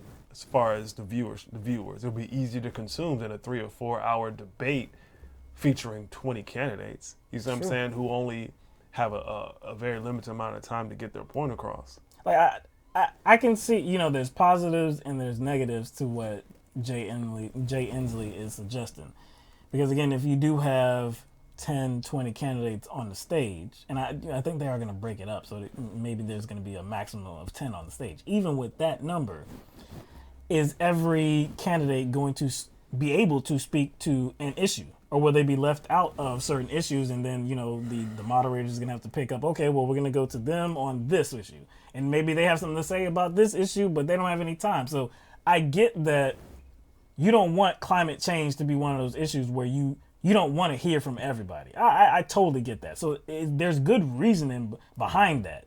But I think you would have to schedule a lot of debates. A lot of debates. If you're going to do that, there would have to be a lot of debates. You're going to just have You can't have 10, 20. I mean, there's going to be like 30, 40, 50 debates or so. And I don't think they're prepared to do that. I don't think they're prepared to do that. Not now. That's why it's not something you think that, that can be just altered. Right. Like, just like that. Like, okay, we'll just change the debate schedule. Right. And the thing is, you would probably need to have more than one debate on climate change anyway. True. We'd have to have one. That's true. So anyway, either way though, these. I guess the attitude or the feeling behind these gripes from these two governors, though, is that they're being somehow unfairly managed, or their issues aren't being treated in a fair way. Like they have requests, they have issues, and it's like the DNC, the Democratic Party, is really just trying to we don't really want to hear from you, which is interesting again because. Whatever they bring to the table, is it something to where you would think the DNC would be like, oh yeah, that's too radical. That's way too radical for us. No, we can't do that. Bernie was radical to establishment, center right, center, Democrats, centrist Democrats. We knew that. Everybody knows that. So he was definitely challenging the status quo. So it made all the sense in the world that they were trying to back Hillary Clinton and trying to do whatever they can to make sure that she receives the nomination. But again, Jay Inslee and Steve Bullock,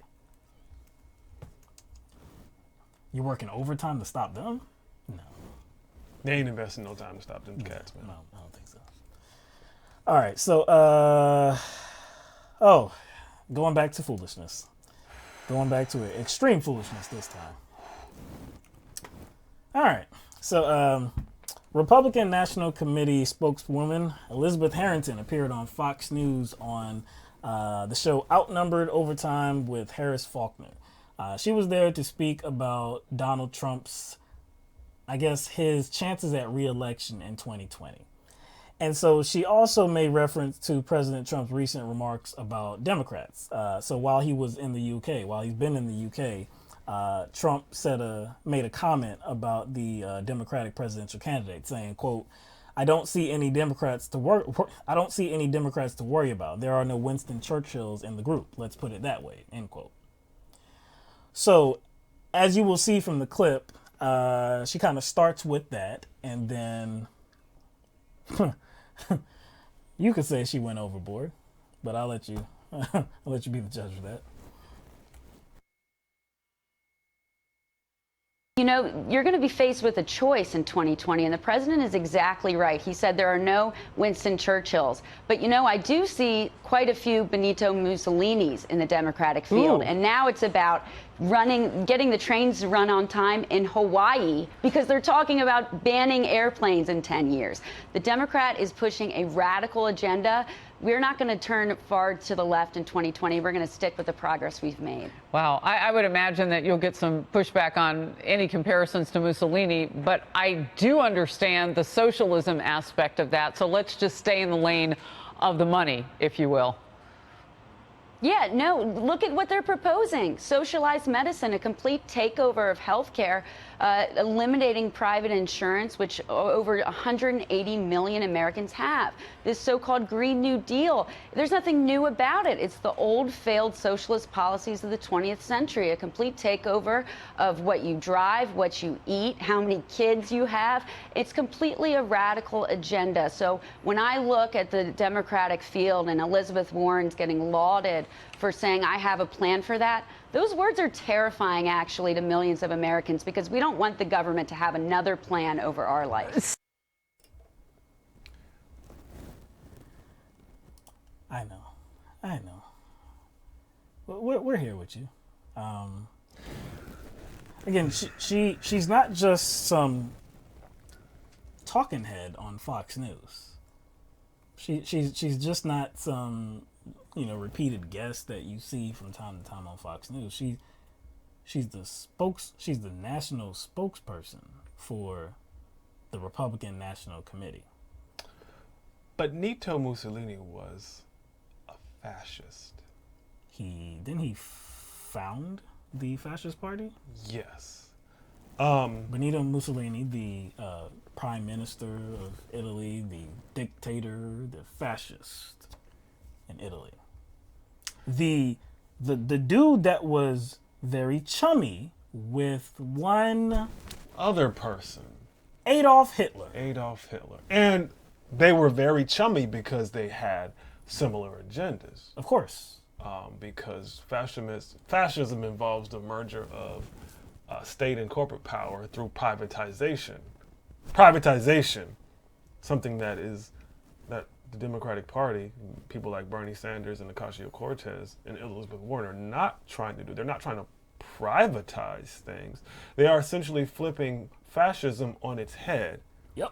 Turn 180 change the definition of it. And one aspect of fascism is it has an emphasis on, I guess, nationalism as a rhetorical engine. Now, what party tends to kind of galvanize this concept of nationalism much more than Democrats? Nationalism.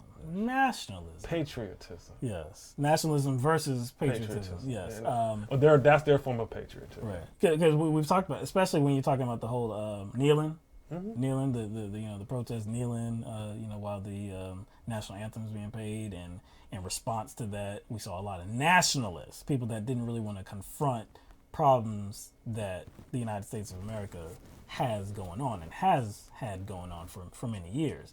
That would be a nationalist, somebody that is not really patriotic. I was, you kind of might want to just congratulate me for getting through this, but I did watch a bit of Candace Owens. Oh, boy. Okay. And pretty much she described... You even said her name. I know. I said her name. Candace Owens. Because a lot of people don't even know who I'm talking about. I usually call her like Cactus Oatmeal. Right.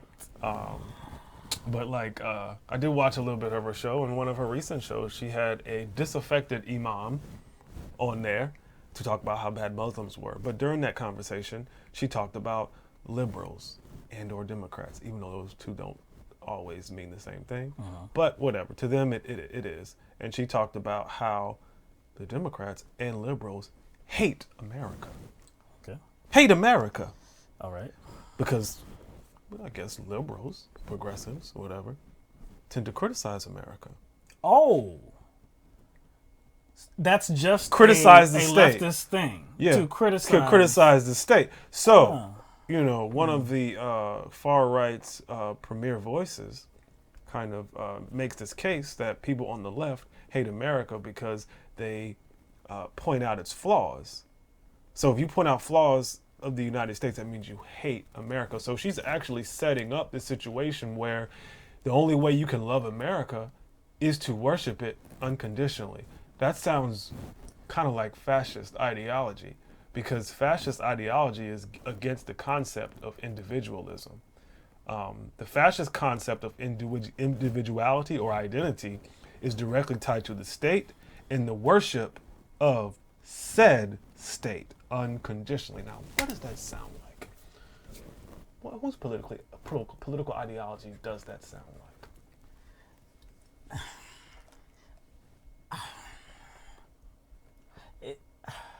It sounds like right-wing ideology. It does, but see, I maybe I'm wrong, but I always thought that fascism was right-wing. I always thought fascism was right-wing. I mean, again, when you go back to the founder of the fascist party, you go back to Mussolini, you go back to who was essentially his right-hand man and Hitler, or the other way around, who was the right-hand man or who, whatever. But they were together on their agendas. That wasn't left-wing. That wasn't liberal. That wasn't progressive. That wasn't anything of the like. So for her to, like you said, turn it right on its head and to frame somebody like Bernie Sanders or AOC, Elizabeth Warren, to frame progressivism as fascism, you are really trying to do something here. Like you are really trying to convince people that hateful mindsets, controlling mindsets, a corporatocracy, all of this, all these controlling hands on you, that's what the left side of politics, not the right. No. We don't do that over here. She said they want socialized medicine. Now, I got a little chuckle out of that. Because when I hear socialized medicine... Oh, no, wait. Wait a second. Before you go on, dog, I'm sorry, dog. It just came up in me, and now I'm scared.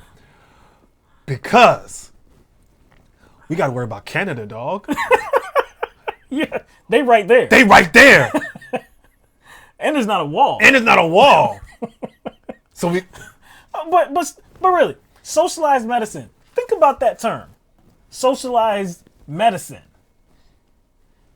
Medicine, like, I mean, like, let's say you're actually talking about medication. Let's talk like just doctors and hospitals. Socialized, what does that even mean? Socialized medicine. Socialized. So That doesn't even make sense. Well, again, what else doesn't make sense? Because most of our viewers are probably not going to understand this. I don't know if she knows this or whether this is just a position she has, and she's stating opinions based on ignorance or just pure lies and propaganda.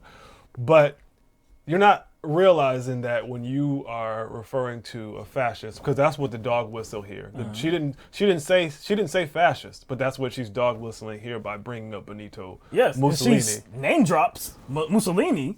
But think about how dumb it is to mention fascism, which one of the keys involving fascism is hyper-centralized power. First, autocratic rule, but hyper-centralized power. That's one of the main keys to fascism. So how can you have hyper-centralized power, right?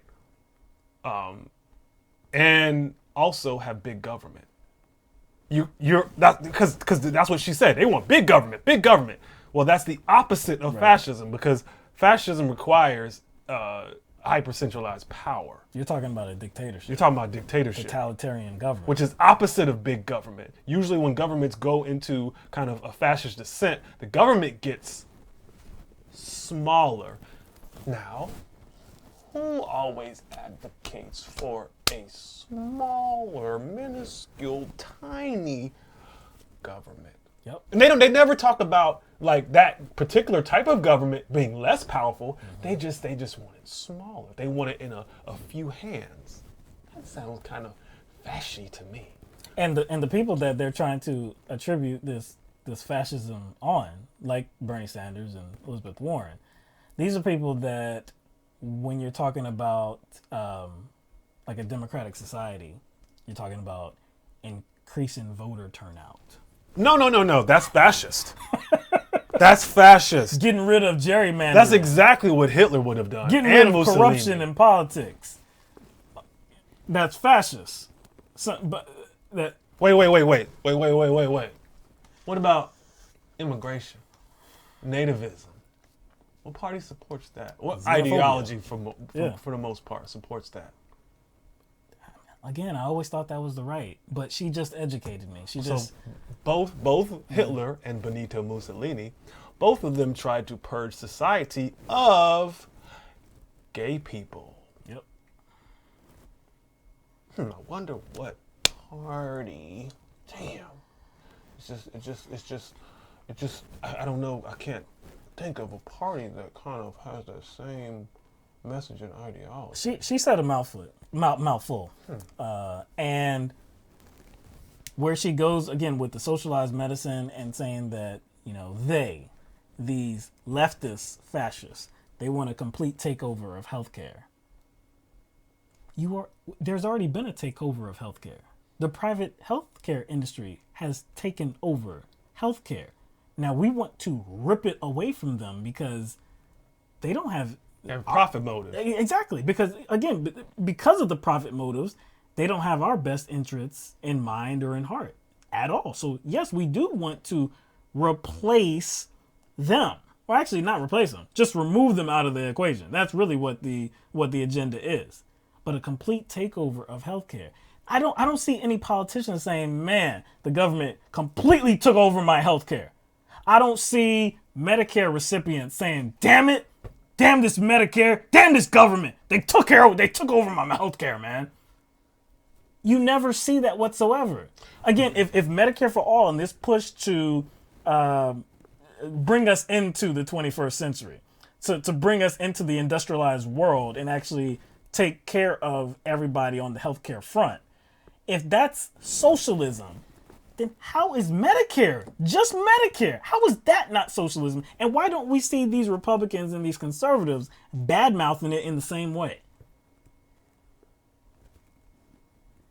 I'm trying to figure out, like, out of all the Democrats, who has I don't know, presented themselves out of the front runners, any of the front runners, but particularly like Bernie Sanders, those that would be considered, could be considered socialists, which they are not.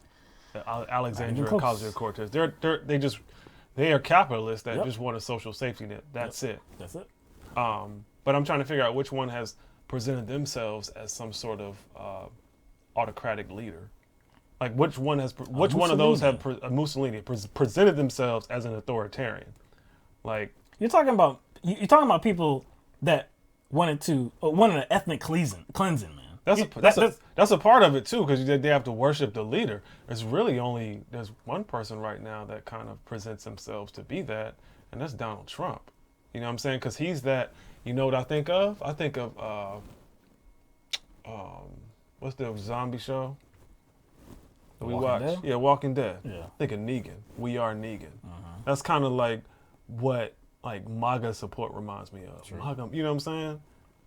I mean, these are the people that always talk about political correctness and saying that we just got to do what we have to do. They want to ban Muslims from entering the country. They want to ban transgender service members. Gay marriage. They want to do all of this, right? Ban bathrooms. Yes, but they aren't the fascists.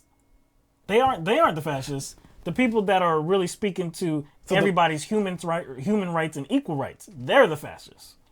That's just backwards to me, as they kind of push an agenda that does affect individuals, does affect people's ability, I guess, to live their lives. The other one's actually doing that.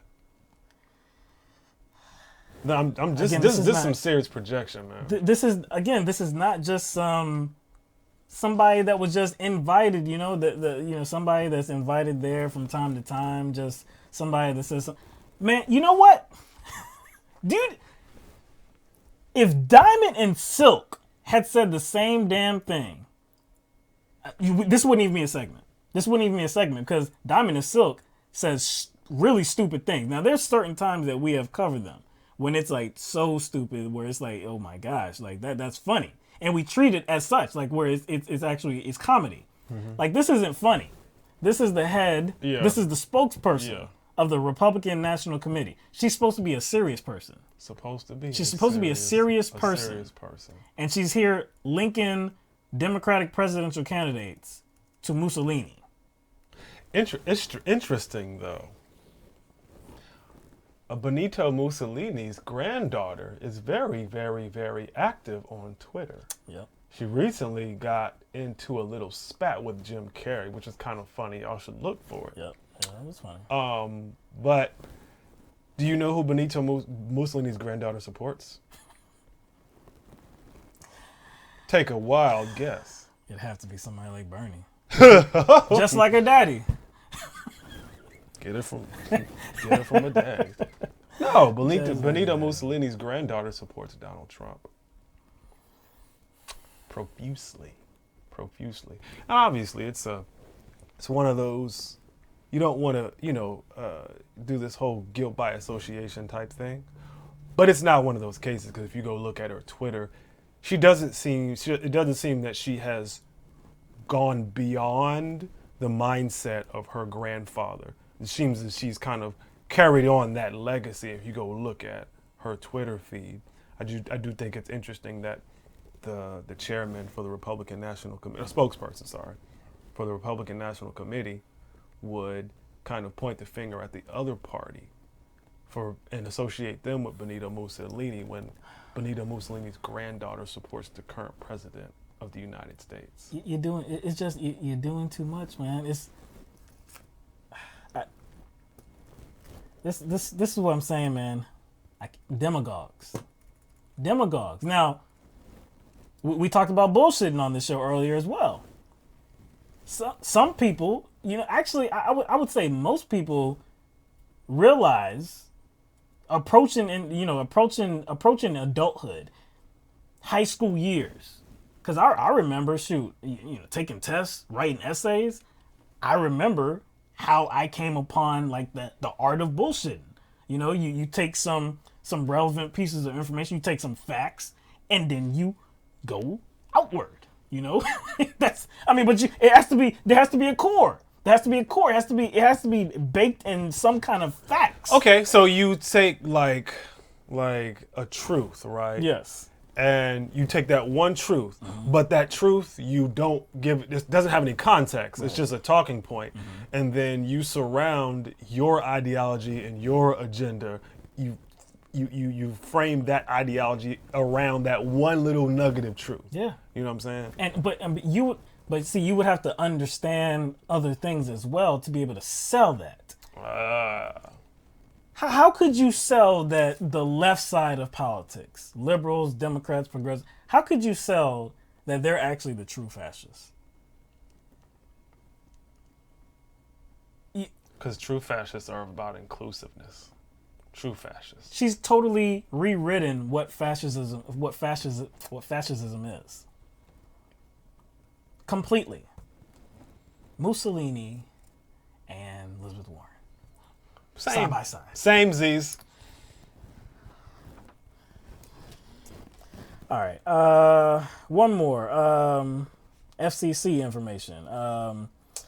On Thursday, the Federal Communications Commissions voted to allow phone carriers to block robocalls by default. So that might be welcome news to a lot of people. There's this uptick in robocalls in this country. Millions of robocalls are made each and every month, and I think month by month it just increases overall. Yeah, it's not, and it's like I think most people when they hear the word robocall, they think of like politics and campaigns. Oh, but no, this is everything. Yeah, this is really talking about those telemarketing calls, but they're modernized now. So at first it may seem like there's actually a real person on the end of that line, but no, it's not. It's a recording, and they have those gaps in the recording, so you have to answer, and they're like, yeah, I know. They try to fake it like they're actually on the line. And then they really just want to transfer you to somebody that is live. But also what they do is they do call spoofing as well. So I'm sure many of you have seen this on your phone, but you may see your area code and the first 3 of your number, and then the 4 digits are different.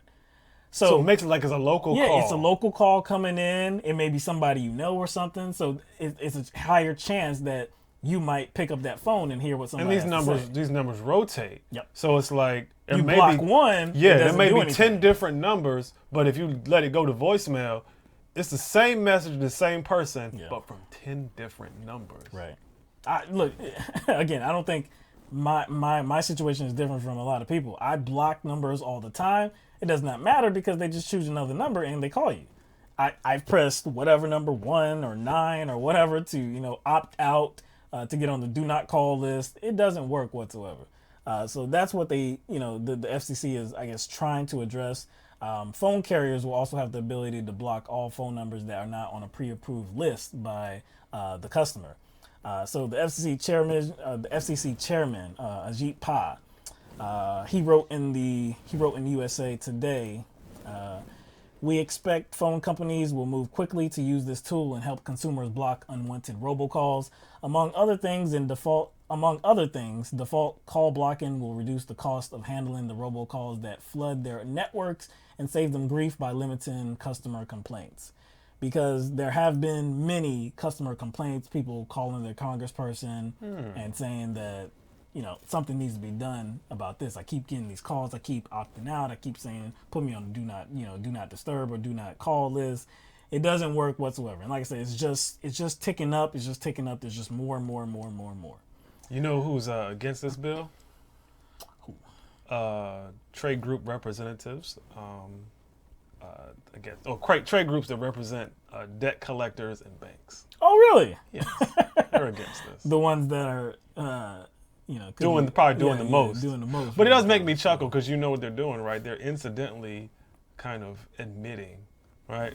Or they're calling themselves out here. Because why would you be against this? True. Because they're against it because they use spoofing techniques and they use rotating numbers. Right. Because they're trying to get in order to trick people into picking up the phone. Right. banks and financial institutions use robocalls to target people for all kinds of things. You know, like those, your warranty is about to expire. Right. Or when I don't even have a warranty on my car. there was this one woman was telling me that she was getting calls about a warranty expiring for a car she didn't own. It was a company car. It was a business car. Or are you paying too much interest on your credit card type calls. Or like after you apply for health insurance on the market. Right. Or let's say like after you apply for a short-term loan, your number and your name goes into a database right then. And you will get tons of calls and you will hear repeated messages, right? And it's the same message. If you notice, they're coming from different numbers all the time. All the time. And it's almost like a series of numbers and it rotates from month to month, but it's the same message. Right. And you might be hearing the same message if they leave a message over a period of 6 months if they keep coming and you don't block them. But if you like log all the numbers, probably after 6 months, you might see 50 different numbers. Oh, no doubt. On my block call list, I mean, it's heavy, but they are very alike. The last four numbers, they always change. But that area code and then the first three, they always remain the same. There is, I get so many calls for some woman named Deborah. Do you know that I'm tired of Deborah? I'm tired of Deborah, man. For years, I've been answering the phone about some Deborah. I get text message about some Deborah. Why are you? You don't know how many people I've spoken to. There's no Deborah here. Stop calling me about Deborah. I try to be as nice as I can too. There's no Deborah here. You got the wrong number. It doesn't work. I still get calls. So anyways, like I said, this is trying to address that. Now there are some apprehensions. Yeah, some apprehensions and people that feel like this doesn't go far enough. And one of them is on this commission as well. It's a Democratic commissioner. Her name is Jessica Rosenworcel. So she believes that this does not go far enough. She says that, she said, quote, "I think robocall solutions should be free to consumers, full stop. I do not think that this agency should pat itself on the back for its efforts to reduce robocalls and then tell consumers to pay up," end quote. So that's a likelihood. And actually that's the current situation that we have going on right now. There are many, many phone carriers that offer that as some added feature. And going forward, they could still, require that consumers have to pay up to block these calls from coming in. So I agree with her. That's like the dark side of it. Yeah, it's like positive on one end, but they need to clean this up because they do. It has the optics of looking like a measure that is going to benefit these. These cell carriers and mobile providers and phone companies, enrich them even more because they're going to force people to pay for these services that, like she said, should be just built in and free. It's one of those things where it's like, as society, we become so desperate to get rid of this, and they let it go on for so long, and now they're getting rid of it or trying to, and so people are going to be much more likely to pay for it. Because they're so desperate. I wondered how they would be able to do this efficiently, but obviously there's a way. And the article that I was reading was, I believe it was with The Hill, and they said that phone carriers would be able to use, quote, well, this is from the article, use analytics to determine which calls are spoofed, meaning that they are using a fake number and then filter them out before they reach the recipient. So obviously there's some way that these phone carriers are able to detect before the call even goes through that whoever is making this call is using some fake numbers, trying to spoof that call to some other location or something like that. I wonder if this applies to robo-texting as well. Because that that done too. That method of targeting is much easier and much more prevalent with robo-texting. Yeah. Look, I see my number. I have 4 zeros at the end of my number. So think about Oh gosh. think about how many people Wow. may have Wow. just been like, you know what, I'm not gonna give them my real number. Let me just 00000. So I'm sure that, and obviously Deborah did it. Yeah, bro. Obviously, So- Deborah did it at one time. Like, naturally, you could see that happening. Yes. But 456-0000. 832-0000. yes. And so I get at least every single day, I get at, you know what? I'm going to count them. I'm going to count them on, look, I'm going to count these for you. Yo, Man. my voicemail, let me see what my voicemail is at right now. 6, It's not high right now. 7. I get about 7 to 10 of these, like, telemarketing robocalls each and every day. 7 to 10 of them. You got me beat, dog. Mine feels up quick, but not that quick. I constantly have to empty out my voicemail. And luckily, I got the visual voicemail app, so I can, like, I don't have to, like, remember how we used to have to, like, call and to check the voicemail and, like, the one You listen can just to do it on the screen there. Now. Yeah. So Listen now to it comes right through. I can Yeah. see like the total amount of messages left, the total amount of phone calls. See, they don't It's- leave so it's messages like- with so- me. They just call, and then if I don't pick up, they don't leave a message. But it's like, you know, at certain point, just letting the calls go, you don't want to do this because like it doesn't stop. So you try different methods. You're like, okay, if I pick up and then opt out, maybe it'll stop, and then it doesn't stop. So like, you know, okay, I'm gonna do this. I'm gonna get to a live person and be like, take me off the list, and then that doesn't work. So then the next step is you get a damn attitude. And that doesn't work. Yeah, or maybe, you know, next time, just play dumb. Just start talking about the random stuff. Like when they ask you a question, just start maybe give them a recipe to peach cobbler. You know what I'm saying? Or just telling them like the process that it takes to change a tire. Just random stuff. Start talking about, you know, like your favorite TV show. Just start talking about Like favorite drapes. Or favorite drapes. You know what I'm saying? I did hold somebody on the phone. You know these calls where you won the what is it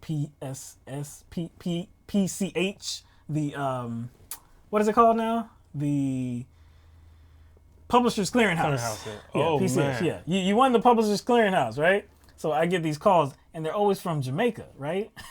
They're always from Jamaica for some reason. And I got so tired of them calling. Patois Clearinghouse. So what they want you to do, though, is they want you to go and get a money order to send them some money, and then they'll get you the money or something. Yeah. I'm like, yeah, this doesn't sound false. Okay. You know what's sad? But I held though? them on the phone for about 30 minutes, though. I think you told me about that. Oh, Joe. yeah, You told yeah. me about that. Matter of fact, I think like I don't know if it was before the show or after the show a long time ago. They called and you were like, "Yo, dog, listen to this." You're like, "Listen to this." That joint was mad funny, man. But see, the sad thing about it, man, is it works on some people. And Yeah, they target it does. older people. That's right. And that's why there's that provision in there, and that's probably specifically for elderly people. These phone carriers would have the option of blocking all numbers if it's not on some pre-approved list. And so that would, probably, put them out of harm's way and, give them their personal information, putting their personal information out there. So, I mean, look, it's a step. I don't think it's far enough, especially if these phone carriers are greedy enough to not offer the service free. So, and I have a suspicion that that's what they're going to want to continue to do. Yeah, just offer, hey, only $2.99 a month. You can keep it $2.99. Bullshit, because they can easily pay for that stuff from the fines that they, I guess, receive, because there's penalties for trying to do these spoofing techniques. It was like $10,000. Oh, that's true. Yeah, that's $10,000. true. Yeah. I thought it was. Somebody mentioned something. I don't know what like the exact numbers, but they get fined. But I wonder how often is that enforced? What's the process that you even have to go through to report that? And then like you would have to prove it too. Yeah. You have to prove beyond a shadow of a doubt that it was purposeful and they had the intent of doing that. I don't know. It's a problem. It's definitely a problem, and it's just growing. So we'll see if this FCC proposal, if it does anything going forward. But anyway, I think we're going to stop right there and allow some people to call in. And if you have some comments or some questions about anything that we've talked about, now's a good place to, allow for that process to, start. I know we had I think it was somebody a dude named Ben last time, right? That was trying to call in late. Oh yeah, he tried to call in, but our session had already ended, and we can't take in calls unless it's, through another application, and that is reserved for a particular person because of their specific situation. Not because I have show favoritism for that. Well, the person. way you said it, the way you said it. But anyway, the number to call is on the screen. It's 669-900-6833. We hope that we're able to be heard. I think the Yo, you sound like Rick Ross. You know what I was thinking? No, what I was thinking was the bark like a dog. Oh gosh, Coming to America. Yes, that's what I was thinking about. Hop on one foot. Up on one foot, bark like a dog. Oh. Supposedly they're supposed to be doing a remake. Yeah, I think I heard something about that. Yeah, who's gonna be in it though? Is it? No, it can't be Eddie Murphy, right? Wonder. They're doing another Bad Boys. Oh, for real? Yeah, they're doing another Bad Boys, man. Doing another and you know what? There's a a series now that's made by the creators of that franchise too, and it's with Gabrielle Union. And what's that? Who? Jessica Alba. Okay. They're like detectives or something, I guess. So they're supposed to be the female, Mike Lowry and Mike and. Oh, I can't remember. I can't remember his character's name.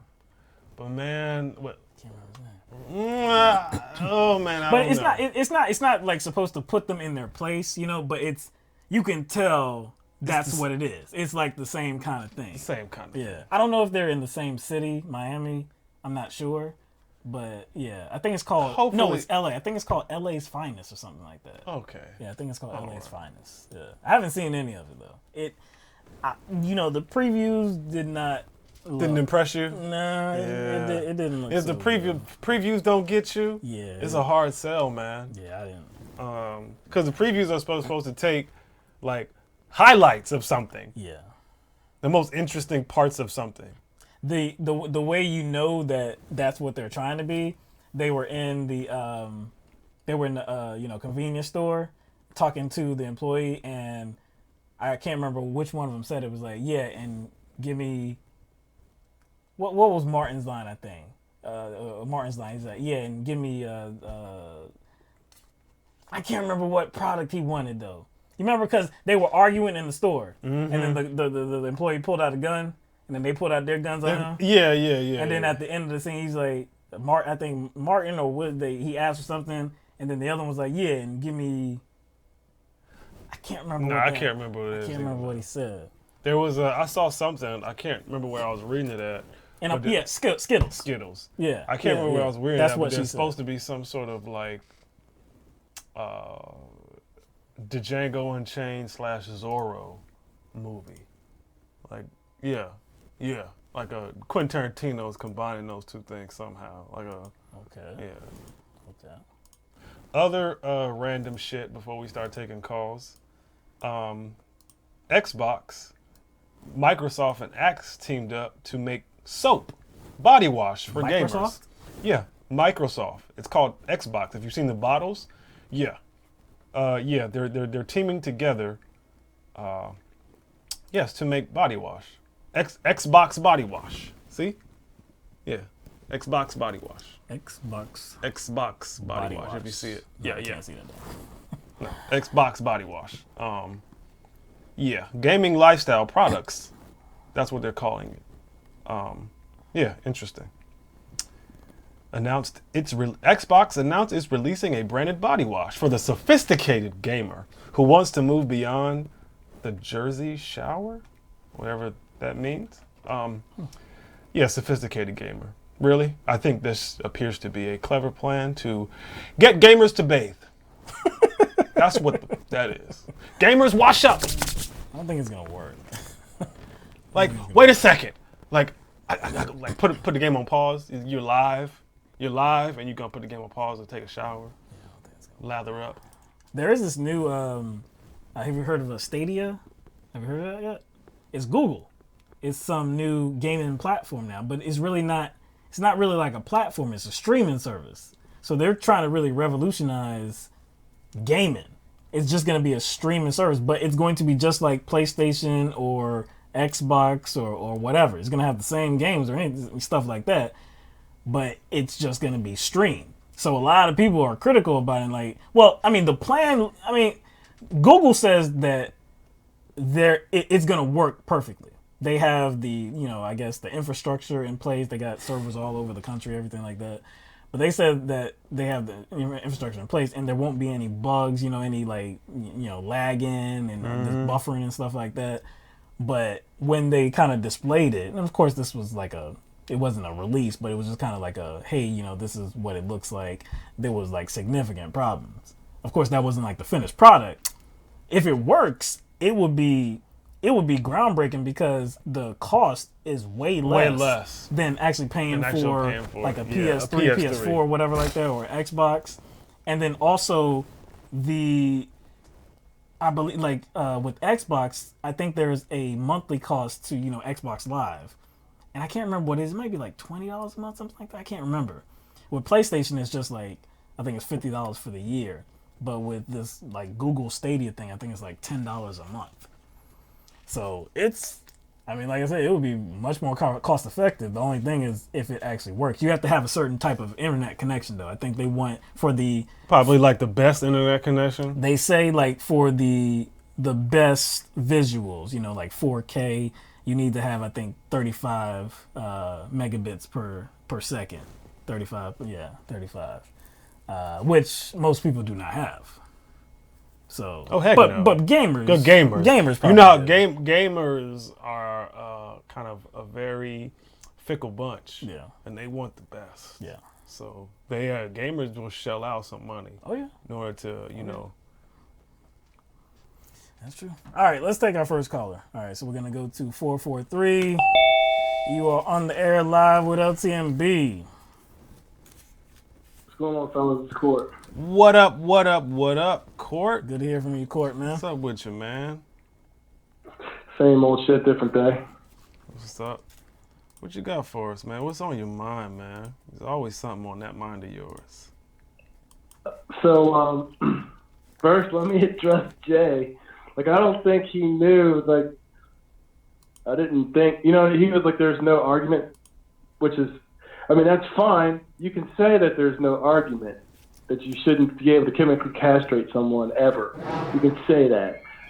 But something bad's going to happen to the dude or whoever did it because they did that. If you can't chemically castrate them, you'll probably kill them or something like that. Put them in prison for the rest of their life. Both of them are, one is just really extremely cruel. It's why you don't do it. You don't chemically castrate them. The other one, though, you're going to terminate somebody's life or you're going to lock them away for the rest of their life. Mm-hmm.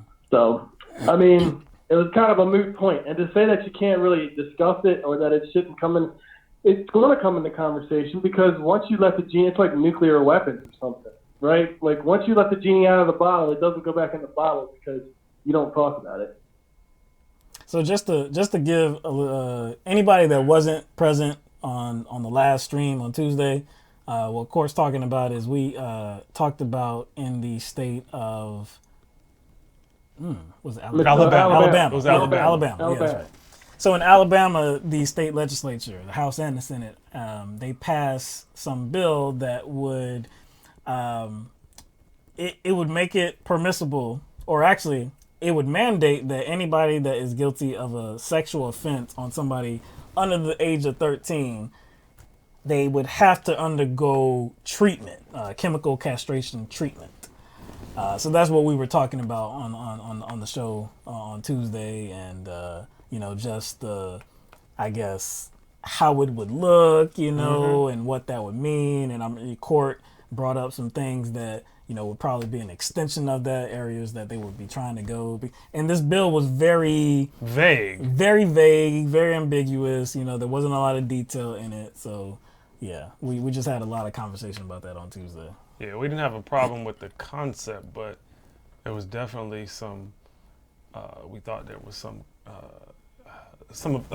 It was a bit lacking in nuance and detail. It could easily be abused, and the people that were abused. pushing it, the state it was coming out of, that's a red state. They're known for their intolerance of people's sexuality, right? And they'll go after the one sexuality that everyone hates. They'll go after that one because they'll get consensus on that. But then they'll turn it on other sexualities.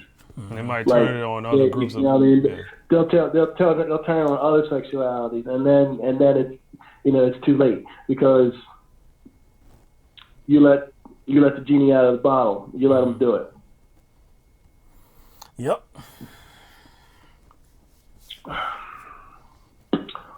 So, I was going to ask you guys something else. I was going to ask you about oh yeah, Steven Crowder and I can't remember the reporter's name. Maza. Yeah. Mm-hmm. What do you think? What do you think of that? What do you think's going on there? Well, here's the thing. We have a situation where we have tech giants and tech companies that have one main goal, and that's to get as much eyes on their platform as possible. They're amoral in a sense, and they're going to be reluctant to follow their own terms of service because they have a financial interest. And for the most part, reactionaries tend to get more eyes because it doesn't take much thought to be a reactionary. Reactionaries dominate YouTube because of that fact. Because if you're talking about trying to accurately break down, I guess, these structures in society, accurately and intellectually and logically break down our sociological pitfalls, it takes reading, it takes study, and it takes time, and it takes patience, and you can't do it with quick memes and quick sound bites and being edgy and destroying people and getting wrecked. You can't do it that way, but that's attractive, especially towards the younger audience, which these social media platforms are geared to. So they actually dominate these media platforms, especially YouTube, and that gets YouTube revenue. So they're not as quick to actually activate their terms of service against these platforms and these individuals because of that. Now, Maza, he kind of took it to YouTube, and YouTube says, okay, we'll demonetize his platform or these videos. But Steven Crowder makes a lot of the money from these, not from the videos, but from the products he sells from the videos. And that's the problem.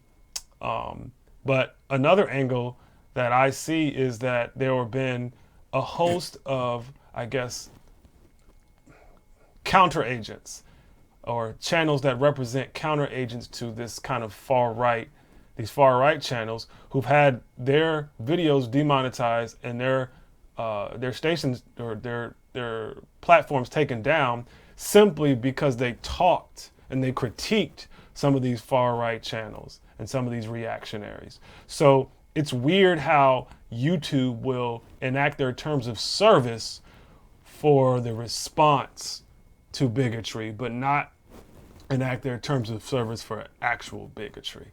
I do think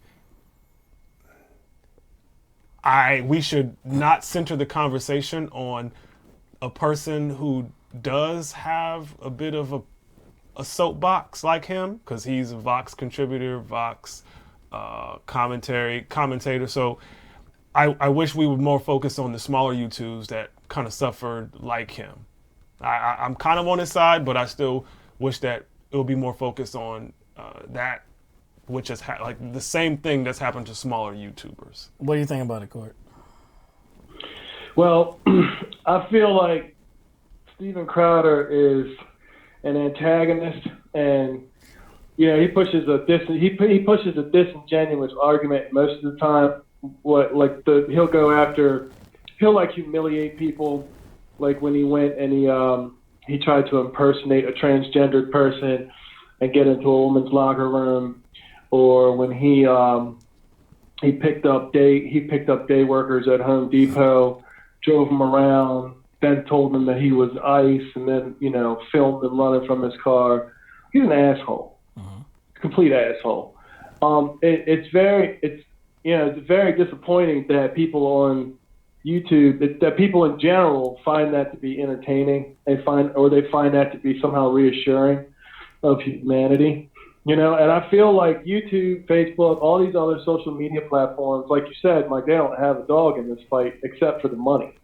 They don't really give a shit who wins. I mean, I don't want to actually, I don't want to be too flippant with that, because there have been some things that, industries and different, like Hollywood have done to try and, uphold more liberal and more progressive, things. But at the end of the day, man, like, think about it. Facebook was more than happy to accept money from people that they knew were like Russian agents influencing the American election. And, they sold them advertising space, and they made sure that they were well taken care of because of the money they were spending. And who can fault them? Because that's the business model, and that's why Steven Crowder's and like Richard Spencer's and like, other people, Sargon, like all these other like extreme right-wing people that spout this hateful rhetoric, Milo Yiannopoulos, that they walk around, they go to the college campuses, and they're like, oh, this is my free speech, this is my free speech.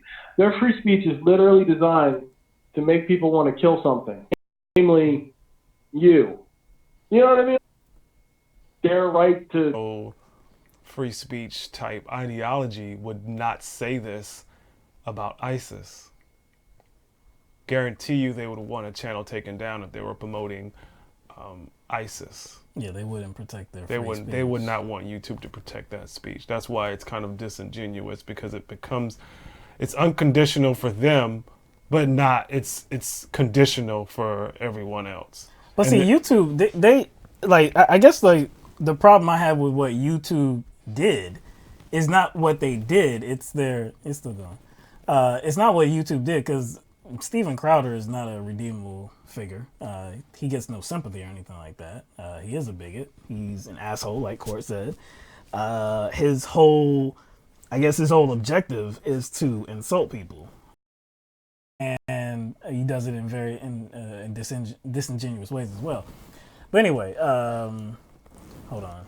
Okay, I think we're still good. All right, just having some video problems, it looks like. But anyway, okay, so no, it's what YouTube said about it. Because so YouTube said that Steven Crowder did not violate the terms of service, but they were going to go ahead and demonetize his platform anyway. So it's like, okay, hold on. Now, if you came to the determination that he did violate the terms of service, then there's no problem there. But you see anything there on the videos, but because this is in the media now, we're going to go ahead and penalize Steven Crowder. That doesn't look good whatsoever. Mm-hmm. I don't think that looks good whatsoever. They put and themselves... maybe that's a part of their game, too. Maybe that's a part of their game, because you always have to keep it in your mind that the media is always designed to make the left look weak. So if YouTube makes it look like, hey, listen, we support all the ultra-nationalist, white supremacist, people on YouTube. We support their speech. We let them say what they want. But we're going to demonetize them anyway. What it does is it sets it up to make it look like the left is being coddled. And that's like, I mean, that's where it goes. But see, I'm a bit paranoid too about things, because I listen to independent radio, and independent radio is basically, it just leans slightly to the right a little bit, and it's not exactly like out there like hardcore, like a Fox News or what is it? I forget. It's One US or something like that. It's another big one. But yeah, they're not that. But they still have these. They still have these these ways of just dinging progressive ideas and dinging any kind of liberal ideas.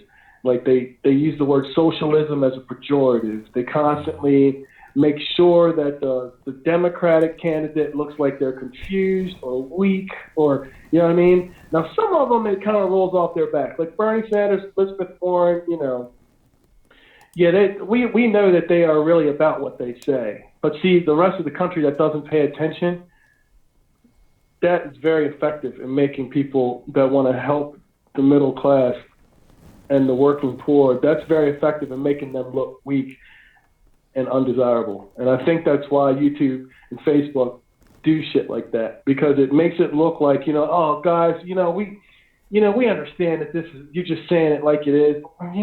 We got these rules.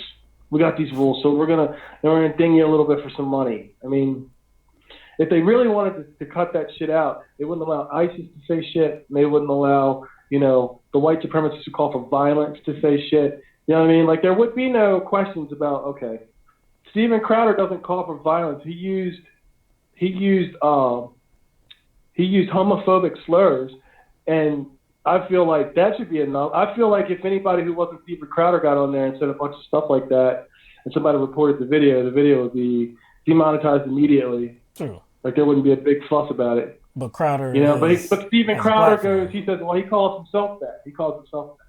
So, he gets away with it because the platform, right, it's huge. Doesn't, like you say, have a dog in the fight. It doesn't have a dog in the fight other than Crowder's advertisement money. I mean, I hope we get it together. I hope people can actually realize and see through a bunch of bullshit with these right-wing people, especially these extreme ones that call for violence and stuff. I hope they learn one day that, you don't want to tolerate this from people who don't look like you, and you don't want to tolerate this from people who do look like you. That's what we need to learn, That's what we need to learn. Yeah, man. I don't have anything to add to that. Yeah. But I don't feel sorry for him, man. Yeah, I don't. I don't. Because it's like, as much as they preach about, unconditional free speech, it actually goes way beyond my point about them most likely having a problem with, somebody promoting ISIS. They actually have a problem with people rebutting what they have to say, because they are always responsible for flagging campaigns on channels that are dedicated to, providing a counter narrative to their bigotry and their demagoguery. They tend to flag those channels and get those taken down. So that's another reason why they're all full of shit. Because if they weren't, you wouldn't see those channels getting flagged. It's like money makes people forget what is okay. Like, when you put the money on the table, people immediately they forget what's okay. I mean, why is it okay for Steven Crowder to go and take a vulnerable person in society and make fun of that, and then broadcast that, and humiliate somebody with that? I mean, why is that okay for a few dollars? Yeah, well, to like you said, to a big platform like YouTube or anywhere else, there's money to be made. There's money to be made. It's all about a profit motive, man. It's not really about doing what's right for humanity, what's right for the country, or anything like that. There's money to be made. These are capitalists, and they don't really care about anything else. It's kind of like how, a lot of advertisers pulled out of Fox News or Tucker Carlson specifically when all that stuff became, that came out with those voicemails and calls. Mm-hmm. But you could just watch his show and see what kind of person he was. They knew what kind of person he was. It just, all of a sudden, it was getting added attention. It was getting added attention. So all of a sudden, you develop a moral compass? No. Like you said, they knew who he was, but that added attention cast a negative light on him, and then in turn would cast a negative light on themselves, and they don't want to be associated with that because they would feel the profit losses. They feel profit losses. Yeah, so. Yeah, I feel like it's like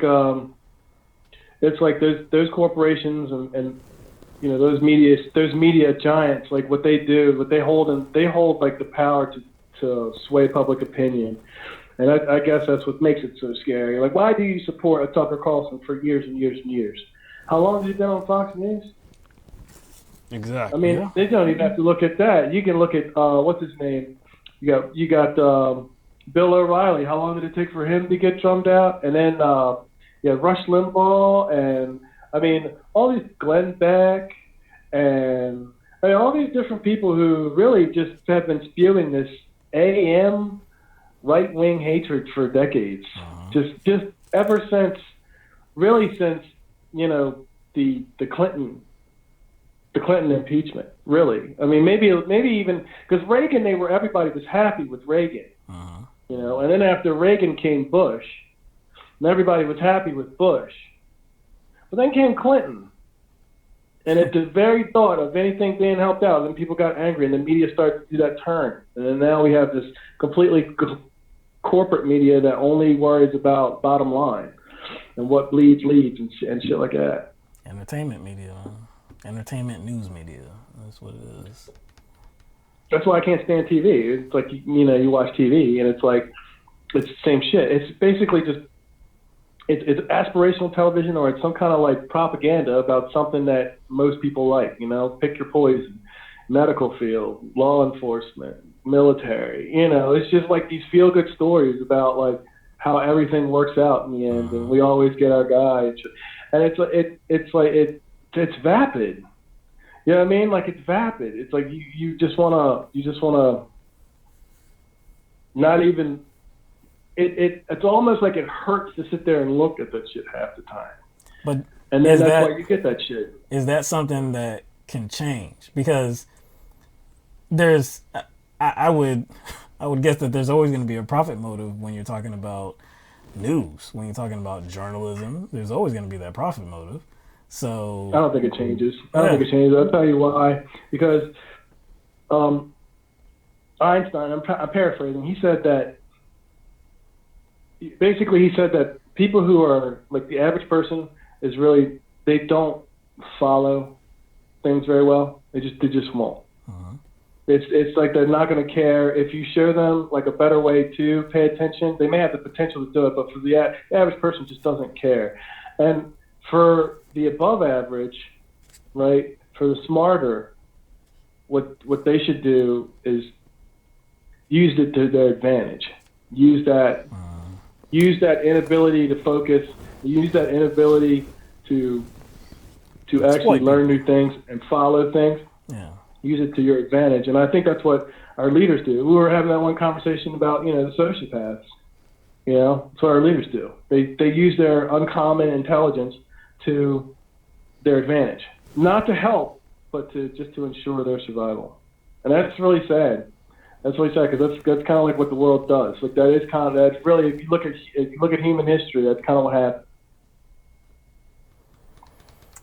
Yeah, well, it's uncomfortable. That's depressing, but that's real. That's real, man. All right, Court. All right, fellas.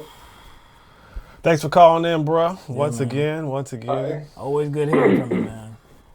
Yeah, man. It's always good to talk to you guys. I'll talk to you later. All right, good night, man. Have a good weekend. Peace. One kind of perception, or I guess concept, that I do want to push back against, and I see this a lot, because it establishes that all sides are equal in their extremities. Because I've seen that. People say, well, the right side and the extremities on the right get more attention, and the extremities on the left get more attention. So it kind of presents this case of both sidisms, which actually don't exist if you look at what is extreme when you look at either side. And they don't even line up. If you're talking about extreme right-wing ideology, you're talking about ethno-nationalism. You're talking about voter suppression. You're talking about hyperactive imperialism via military power. You know what I'm saying? You're talking about, bigotry, talking about things like, trying to prevent gay people from being married, So everything is about suppression. When you're talking about on the left extremism on the other side, they usually surround things like universal health care or criminal justice reform or fair wages. Well, it's the antithesis to what you just talked about. Or equal rights, right side. or voting rights, or increased access to certain things, which actually is not exclusionary at all, because what they're fighting for would apply to everybody. So I just can't really, actually, kind of co-sign this whole, kind of like a horseshoe theory type thing, where it's like, oh, it's just, far left and far right ideologies is getting too much attention. They're the loudest when they're not even comparable. Well, we've heard about the alt-right, and the opposite of that is the alt-left, right? The alt-left, that thing exists. Never heard of that until somebody uttered it, namely, what was it, RBG? What was his name? RBG Radio? No, not RBG. I'm talking about the sex community that's on Mars. Alex Robert Davis Steele. RDS? RDS, yeah, RDS. I couldn't get the acronym. And actually, Trump has uttered those words too. Has he said Yes, alt-left? he said alt-left. Has he? I can't remember. Yeah, he has. Yeah. But like you said, yeah, it's not one and the same. It's not, the extremes aren't equal. And you can't even consider one of them extreme. Because how could advocating for basic human rights be extreme? What type of world would you be living in where that would be extreme? That would be normal. Climate change is considered extreme leftism to a lot of people. Right. Providing healthcare, like you said, providing healthcare for everybody would be extreme. Although we're living in a time where virtually every single industrialized country is providing healthcare for all of its citizens, but in the United States it's extreme. And if you think about what is considered extreme leftism, whatever, it's not exclusionary. That's the thing. It's not exclusionary. It's inclusive. It's inclusive. Just a little bit more on the what Court was talking about earlier about the chemical castration. So I don't think there's word on what Governor Kay Ivey is going to do yet. The last I saw is that her Deputy Press Secretary Lori Johns said she was still reviewing the bill. So, but that led me to dig a little bit deeper into this type of bill in the United States of America. Like, whereas if this is somewhere else, and actually, we acknowledge that we had heard about this before. Yeah, I think there was, like I said, something. There was like 7 or 8 other states where some sort of chemical castration process exists. Yeah. So that's actually written into law in a few states, and actually I believe California was the first state. Yeah, California was the first state to actually allow it. But there's one thing that when I was reading through these states and like what the actual law is, they were a lot more specific than the case in Alabama. In Alabama, like we said on Tuesday, the bill is about 4 or 5 pages long. And I say 4 or 5 pages because I think it's actually 5 pages long, but that first page really doesn't contain anything, I don't believe. So like I said, it's about 4 or 5 pages long. It's not specific. It doesn't say in what instances it is allowable. It just says anybody. It really leads you to believe anybody that is convicted of a sexual offense would have to undergo this treatment in order to be freed from prison. That's not the case with a lot of these other states. So in California, it actually is specific about what crimes they may administer this type of treatment for. So 1 is sodomy, 2 oral copulation, 3 lewd and lewd acts, including sex acts committed with force, violence, duress, fear of immediate and unlawful bodily injury to the victim or third person, and then rape as well. fear, immediate, unlawful body. It's the same thing. So that's pretty specific. Florida as well. Let's see if Florida is specific. Yes, it says, okay, so they say if somebody is convicted of sexual battery, then the court may sentence first offenders to this treatment. So they actually define sexual battery to mean oral, anal, or vaginal penetration by or in union with another person's sexual organ or another object. Sexual battery does not include an act done for a bona fide medical purpose. So again, they're specific on like where this would take place and what instances they would take place. Now, it wasn't like that with like Georgia. I don't think Georgia was like very specific. This was about a child under the age of 16. If they're the victim, this could be a punishment. I believe there was one state where it was an option, like what we talked about. Mm-hmm. Texas. Let's get to Texas real quick. Texas is the only state, I believe, that, now this is optional though. So the criminal, the convict or whatever, well, the criminal, because I don't know that, because it's an option. All right, so anyway, let me get to it. So the suspect would have the option of actual surgical castration. They can opt for surgical castration. And I believe, if I'm not mistaken, I believe that would, it actually, it says in the law that it can't be, I guess, part of the discussion on like a plea agreement or, sentencing or anything like that, that it won't be considered with that. So if they agree, it's like, hey, I'll that, agree to that and like get a lighter sentence or something. That's what it says. But the person can opt for it. And then if they do opt for it, but then change their mind, because they can change their mind at any time leading up to it. If they change their mind, then that's it. Like if they then change their mind again and you know what, I'll go ahead and go do it. You can never get it done again. You can never enter that process again. If you've already changed your mind, you can never like be like, I actually do want it done. No, they wouldn't let you do it. I don't know. It's very weird. That's weird. Yeah, that's a weird part. But even this is somewhat specific. Again, it says repeat offenders of aggravated sexual assault of a child under 14, sexual assault of a child under 17, or indecency with a child under 17, i.e. touching or exposing the child for sexual gratification, may elect for, I think that's orchiectomy? Orchioectomy?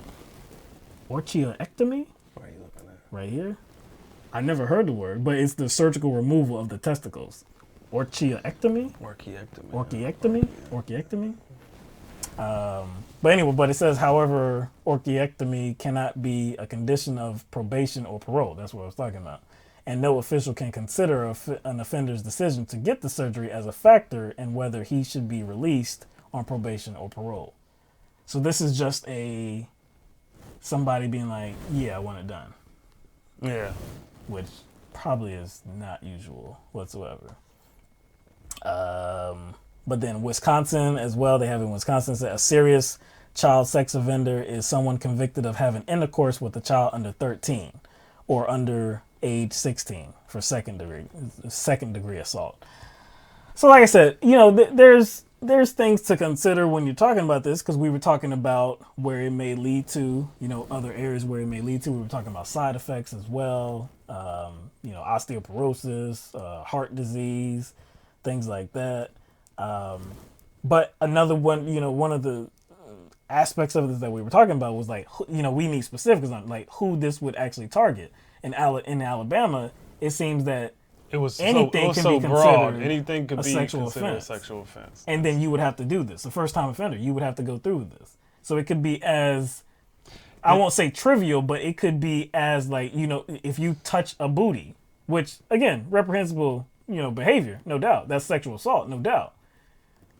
But I'm definitely not in the camp of, because of that, you should go through chemical castration. I'm not in that camp. So, but like, Court, our caller on Tuesday was saying, it's probably purposeful that they are being so vague. so that it can lead into other areas.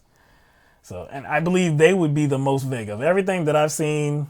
Oregon is another state, Montana, Louisiana. I think there's like 8 or 9.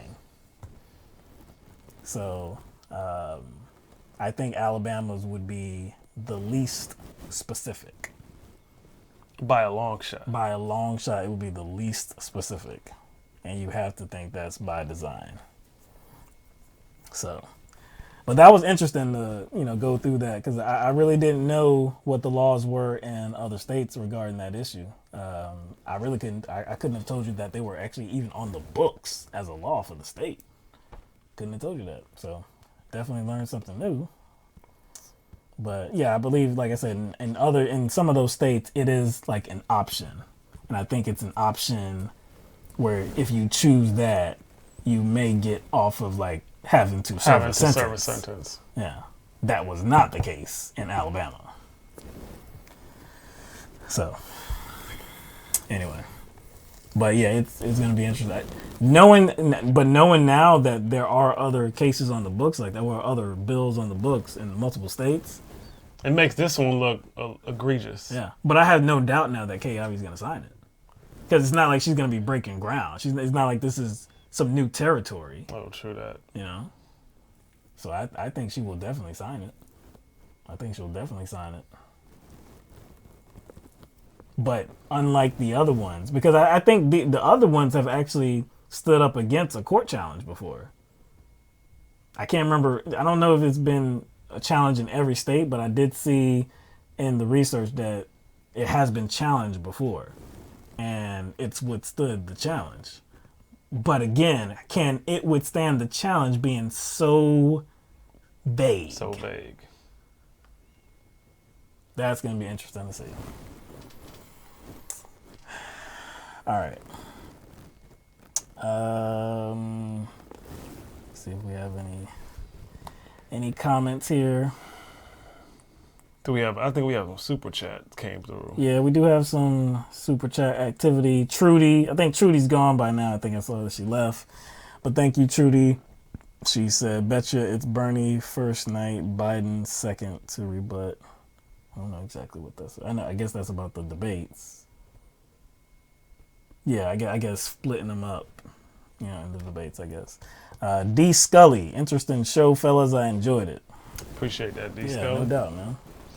D. Scully. D. Scully, man, that's a good name. I know, man.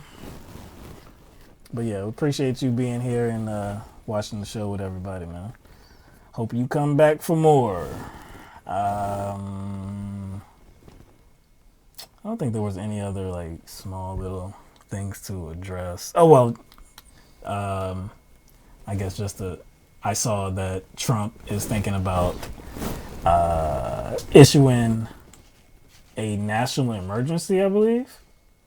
Yes, issuing another national emergency, or declaring another national emergency, this time on tariffs, because he wants to apply these tariffs on Mexico because he believes Mexico is not doing their business. They're not keeping these undocumented immigrants, these migrants. They're not keeping them from entering the United States or getting to the United States border.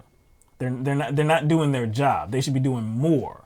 They need to secure their southern border, to prevent these people from entering their country. Maybe the problem is, because these people are one, trying to escape economic deprivation. Yep. And two, specifically violence. Mm-hmm. And it's easier to, I guess, to implement and to spread violence with one particular thing, and that's guns, firearms. You know where most of Mexico's guns come from? The United States. Of course they do, man.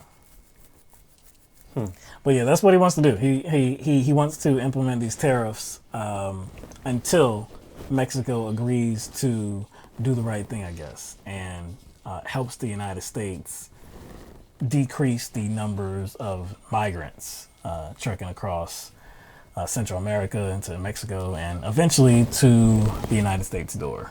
So there are a lot of Republicans that are not with him on that initiative, though, and they've said that they will I guess I've seen some reports saying that they may have enough to overturn, to like, counter a veto or something like that. Or so, I don't know. We'll see. Yeah, but what are you saying? Moose Gal talking about the tariffs. The tariffs. Do we It's think like tariffs are good? no, they're not good.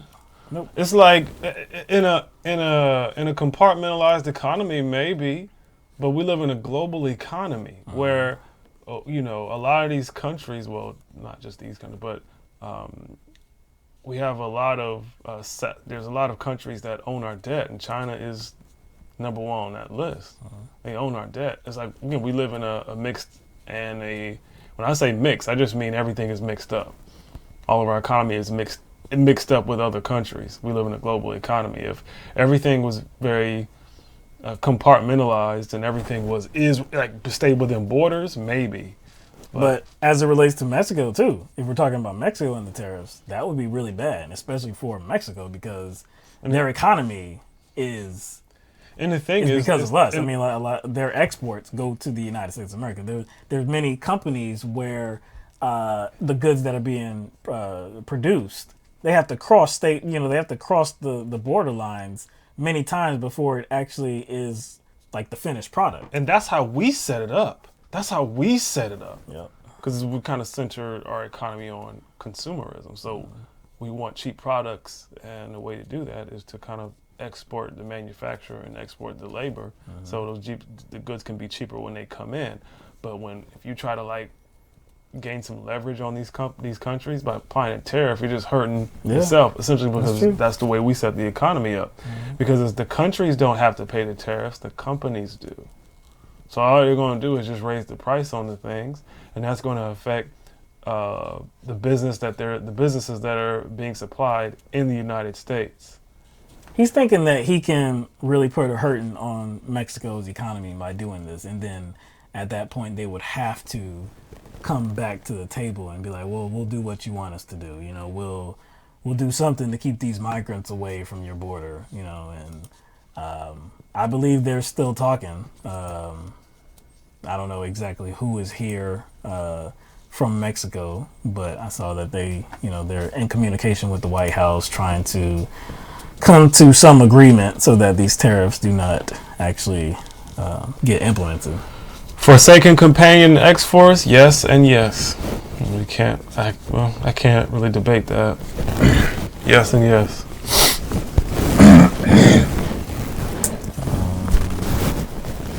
I think that was all. I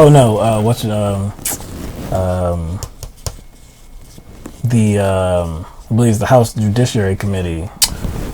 Barr? Yeah, Barr and McGahn. McGahn. They went ahead and... contempt or something? Yeah, went ahead with the contempt movement, held them in contempt or whatever. Now they can actually go to court, I believe. Because they took that move, they can go to court. They were trying to avoid it, but yeah. The thing is, unfortunately, when you have to defend the indefensible, you end up making yourself look like a fool and a liar. And anybody who has to get up in front of, a mic and speak to the American public and defend Donald Trump, that's a very difficult job. And you're going to end up punching yourself in the face.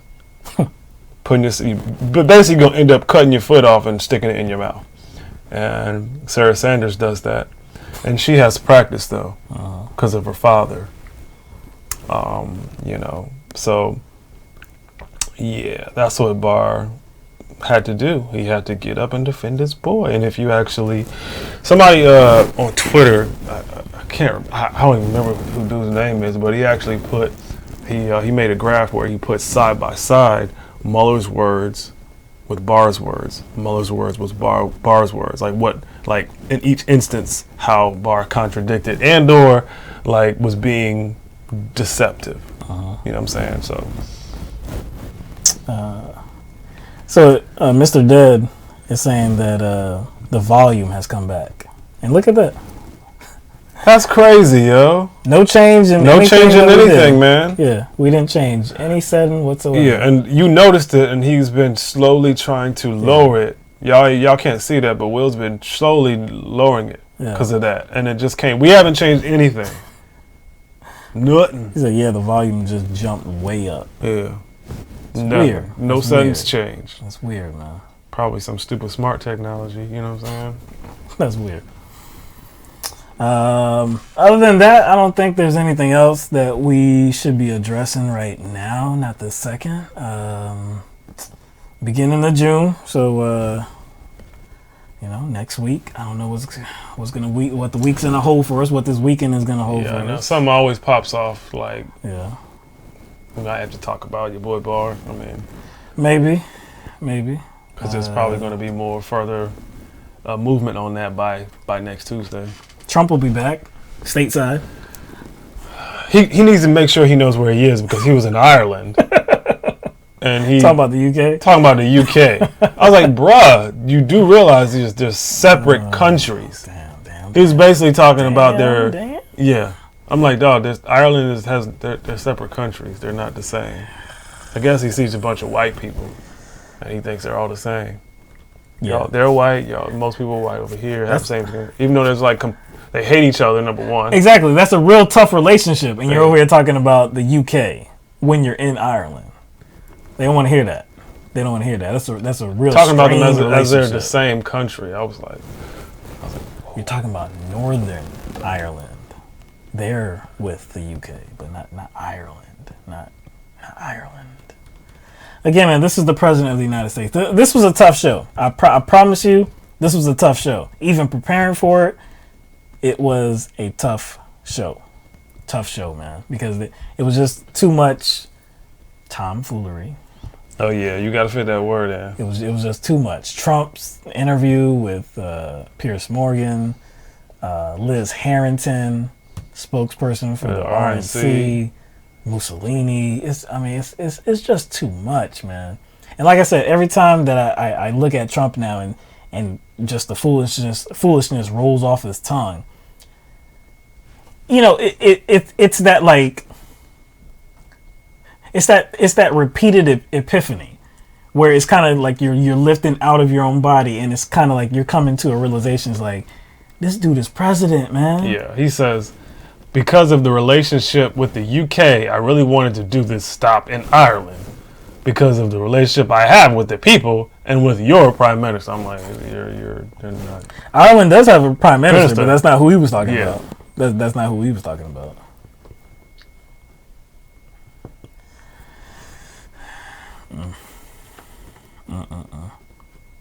Oh yeah, he was being asked about his golf course, the one that has not made any money yet.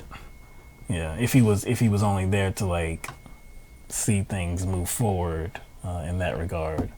What? He also said,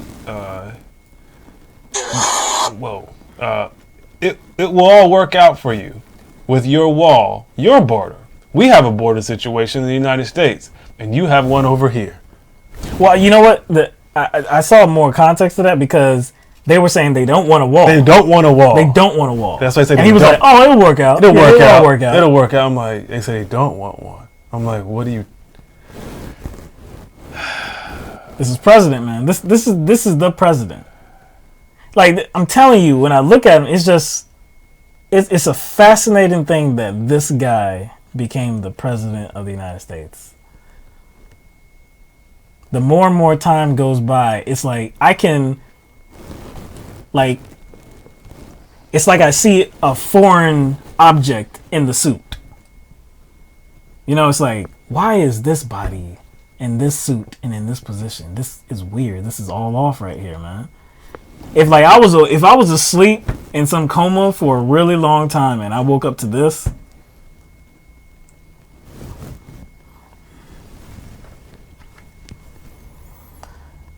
yeah, Bernie Sanders at the Walmart shareholders meeting. Yeah.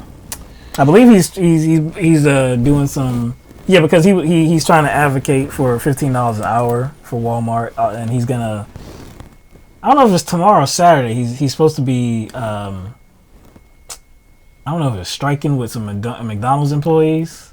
I don't know if it's striking or if he's just gonna be rallying with them, but yeah. He's trying to do the thing, man. He's trying. Actually, he's not trying. He's just being himself because this is just who he has been for. Speaking as of long that, as we have known him. Speaking of that, No, there was I saw this. It's actually funny. It's the same picture that I saw on social media, and the headline of the article reads: Walmart CEO calls for raising the federal minimum wage. So yes, it says Walmart Inc.'s CEO wants Congress to boost the federal minimum wage, a rare instance of the nation's biggest private employer demanding change on a continuous issue. Yes, but to what? To what? Yeah. Because see, we already know that Walmart has increased wages. Wages. So, to what?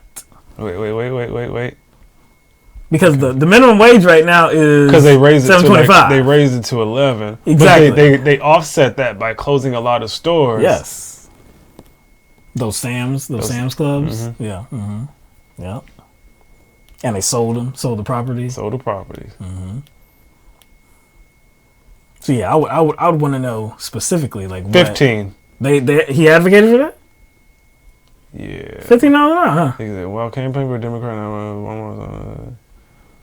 Oh no! I was talking about Bernie Sanders. My bad. Oh God, you got me because that's shocking. That would be shocking to me.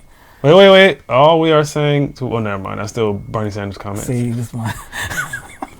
See, I'm trying to look for comments and I'm on multiple websites and it doesn't. I need not a specific. figure attributed. Yeah, to, I know figure. Yeah, it doesn't have a figure. It just says yeah. If he's actually calling for $15 an hour, that would be breaking news. It says McMillan. Okay, previously McMillan expressed support for increasing the national minimum wage, but this is the first time in more than a decade a Walmart CEO has specifically demanded new legislation on the matter.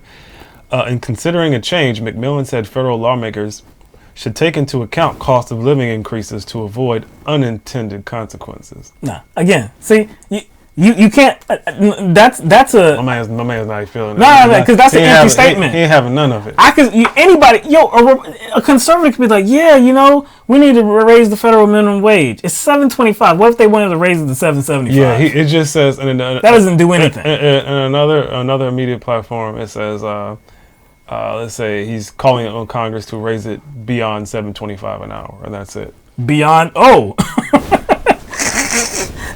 really stepping out there.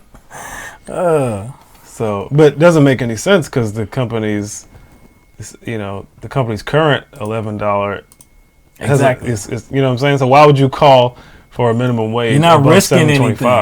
You're when it's already 11. You would call for like above 11. Why would you even mention $7.25? I guess you're just talking because you're talking about because all minimum wage hasn't gone up across the board. No, this is an act. This is an act. This is an act. Hey, see, we're doing the right thing by paying our workers $11 an hour. The rest of the country needs to come up. See, we need to bring everybody up to like this point right here. 15? Are you gonna tell me? Are you gonna tell me 15? That's okay. That's the second source that's reported on it. Common jury. Nope. I would love for somebody to tell me the Walmart CEO advocated for $15 minimum wage, federal minimum wage. Yeah. So yeah, they're all reporting the same thing, and they're all saying the same thing. So no. It he doesn't have a specific number or dollar amount. So no. I'm so surprised. All right. Anyway, we're gonna get out of here. Jordan's in the house. What's going on, Jordan? But yeah, we're gonna get out of here. We hope everybody enjoyed the show tonight. Thank you for our caller. I was gonna say callers. I know. Court, thank you very much. Without you, man, we would just been talking to ourselves this whole time. True that, man. Always love it when you call in, man. Providing something very valuable to the show. Shout out to all of our patrons on patreon.com. Thank you very much for contributing to LTMB every single month. Can't thank you enough. Everybody that watches the shows and likes the content, clicks that like button, subscribes. We appreciate you. We got a little last second super chat contribution. Artificial Morphous Man. That's an interesting username. Appreciate that. Koch brothers and the John Birch Society were successful at dumbing down USA, pulling education funding and monopolizing radio. See, I like you. Trump. I like you, man. I don't know your real name, but I like you. Because people tend to purposefully leave out those rich individuals, those wealthy individuals who funnel their money into think tanks to influence people, and they always somehow just forget to mention those type of people. You know, like the Mercers or the Adelsons. They always seem to only mention one guy. One guy. Somehow he's doing it all, without mentioning the Koch brothers, without mentioning the Adelsons, without mentioning the Mercers. All of them, they do the same thing, and they actually do it much more. You know what I'm saying? Where do you think what's that Turning Points USA comes from? That's a corporately funded think tank, and they actually insert themselves into the not the electoral process per se officially, but the election process on college campuses. They fund elections in college campuses. So all this talk about lefty college campuses and how much control and how much they suppress free speech and how much power they have. It's tolerance. It's actually overblown. The individuals that are actually have kind of a hold on power in most of these campuses is right-wing ones. Yeah. Because they put so much money into those and it's elections. Been like that. It's been like that. Now the workers, workers, educators are educators. So yeah, at many colleges it could be a liberal lean. It could be. When you're talking about like the leadership though, are you talking about who like runs the schools and you talking about that? And it's funny because like we always talk about how unaffordable college is. We always talk about how most of the research that colleges and universities do is kind of based on corporate interests. Sometimes they are allowed to, or they can stay afloat easier by accepting certain grants to, I guess, for certain studies, and they mainly come from corporations. So yeah, I don't know a university that actually is, I guess, ranked high as far as I guess their business program that teaches like Marxism or leftism. You can take that stuff, but that's not what makes their business program good and highly ranked. Right. Is their Marxist leanings on economics. Again, you could study that stuff, but it's not. No, that's not what drives universities. All right, we're gonna get out of here. Hope everybody has a good weekend. Jordan Fay is posting the Discord website if you want to join the conversation after the show. Appreciate that, Jordan. Looking for those Warriors to tie up the series tomorrow. KD's not gonna be there. Oh, no! I tell you what, I didn't even have to know that. Yeah. Because, like, first of all, if you have ice on your calf and you don't look like you're moving well, you're not going to be ready for the next game. Yeah, he's already been ruled out. Yeah. Clay is going to play. As long as Clay plays, it'll even up. I think they're going to do it convincingly, actually, in game 4. I think it's going to be done convincingly. Man, you saw did you see the press conference? Draymond Green, he came out strong. He was like, basically, we were like, we're gonna win game 4, then we're gonna go to Toronto, we're gonna win that game, and then we're gonna come home and celebrate. And they said like good things ahead or something. Happy days ahead. Happy days. It might happen just like that too, man. It might happen just like that. And then I want to see how much they troll Drake. I will say, the thing is, like, if you're looking at troll games, honestly, Drake has the better troll game. Yeah. Like, I guess winning would be the ultimate, like, you know, a victory. But if you're talking about troll game, Yeah. I think Drake wins. Even if the Warriors win this series. If you're just talking about the troll game, regardless of win or loss, I don't even like Drake. And I think Drake wins that. He showed up with the Curry, Del Curry jersey. Yeah, he did. Yeah. With Toronto. True. He showed up with that. Did you see him with the Home Alone? Yeah. The Home Alone hoodie? Because, like, you know, like, where's Kevin? And he's talking about because Kevin Durant is, you know, injured. Yeah. And then even when he lost, he actually came, like, down the tunnel to say something to Clay and Durant. They're all talking trash. It's all fun. Yeah, it's all fun. Everybody's, like, smiling. Clay's just talking junk. Clay and Durant. And then I think, like, at some point during the exchange, Drake told Durant, like, you look good out there today or something. Or he said something like that. He's like, I can't remember what he said, but he was basically like, you know. But nice play. But if the Warriors win, though, they're gonna have the stage, the celebration.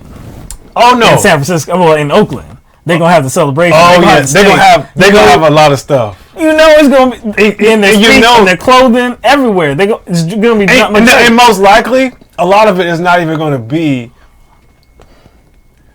It's not even going to be their idea. They're going to have people giving them ideas. And they're going to have a lot of time. They're going to have so much time in between their preparation. No doubt. And you know the name Drake is not going to come out of their mouth. They're going to keep saying Aubrey. Oh, yeah. They're going to keep saying Aubrey over and over again. Oh, man. All right, man. That's all we got.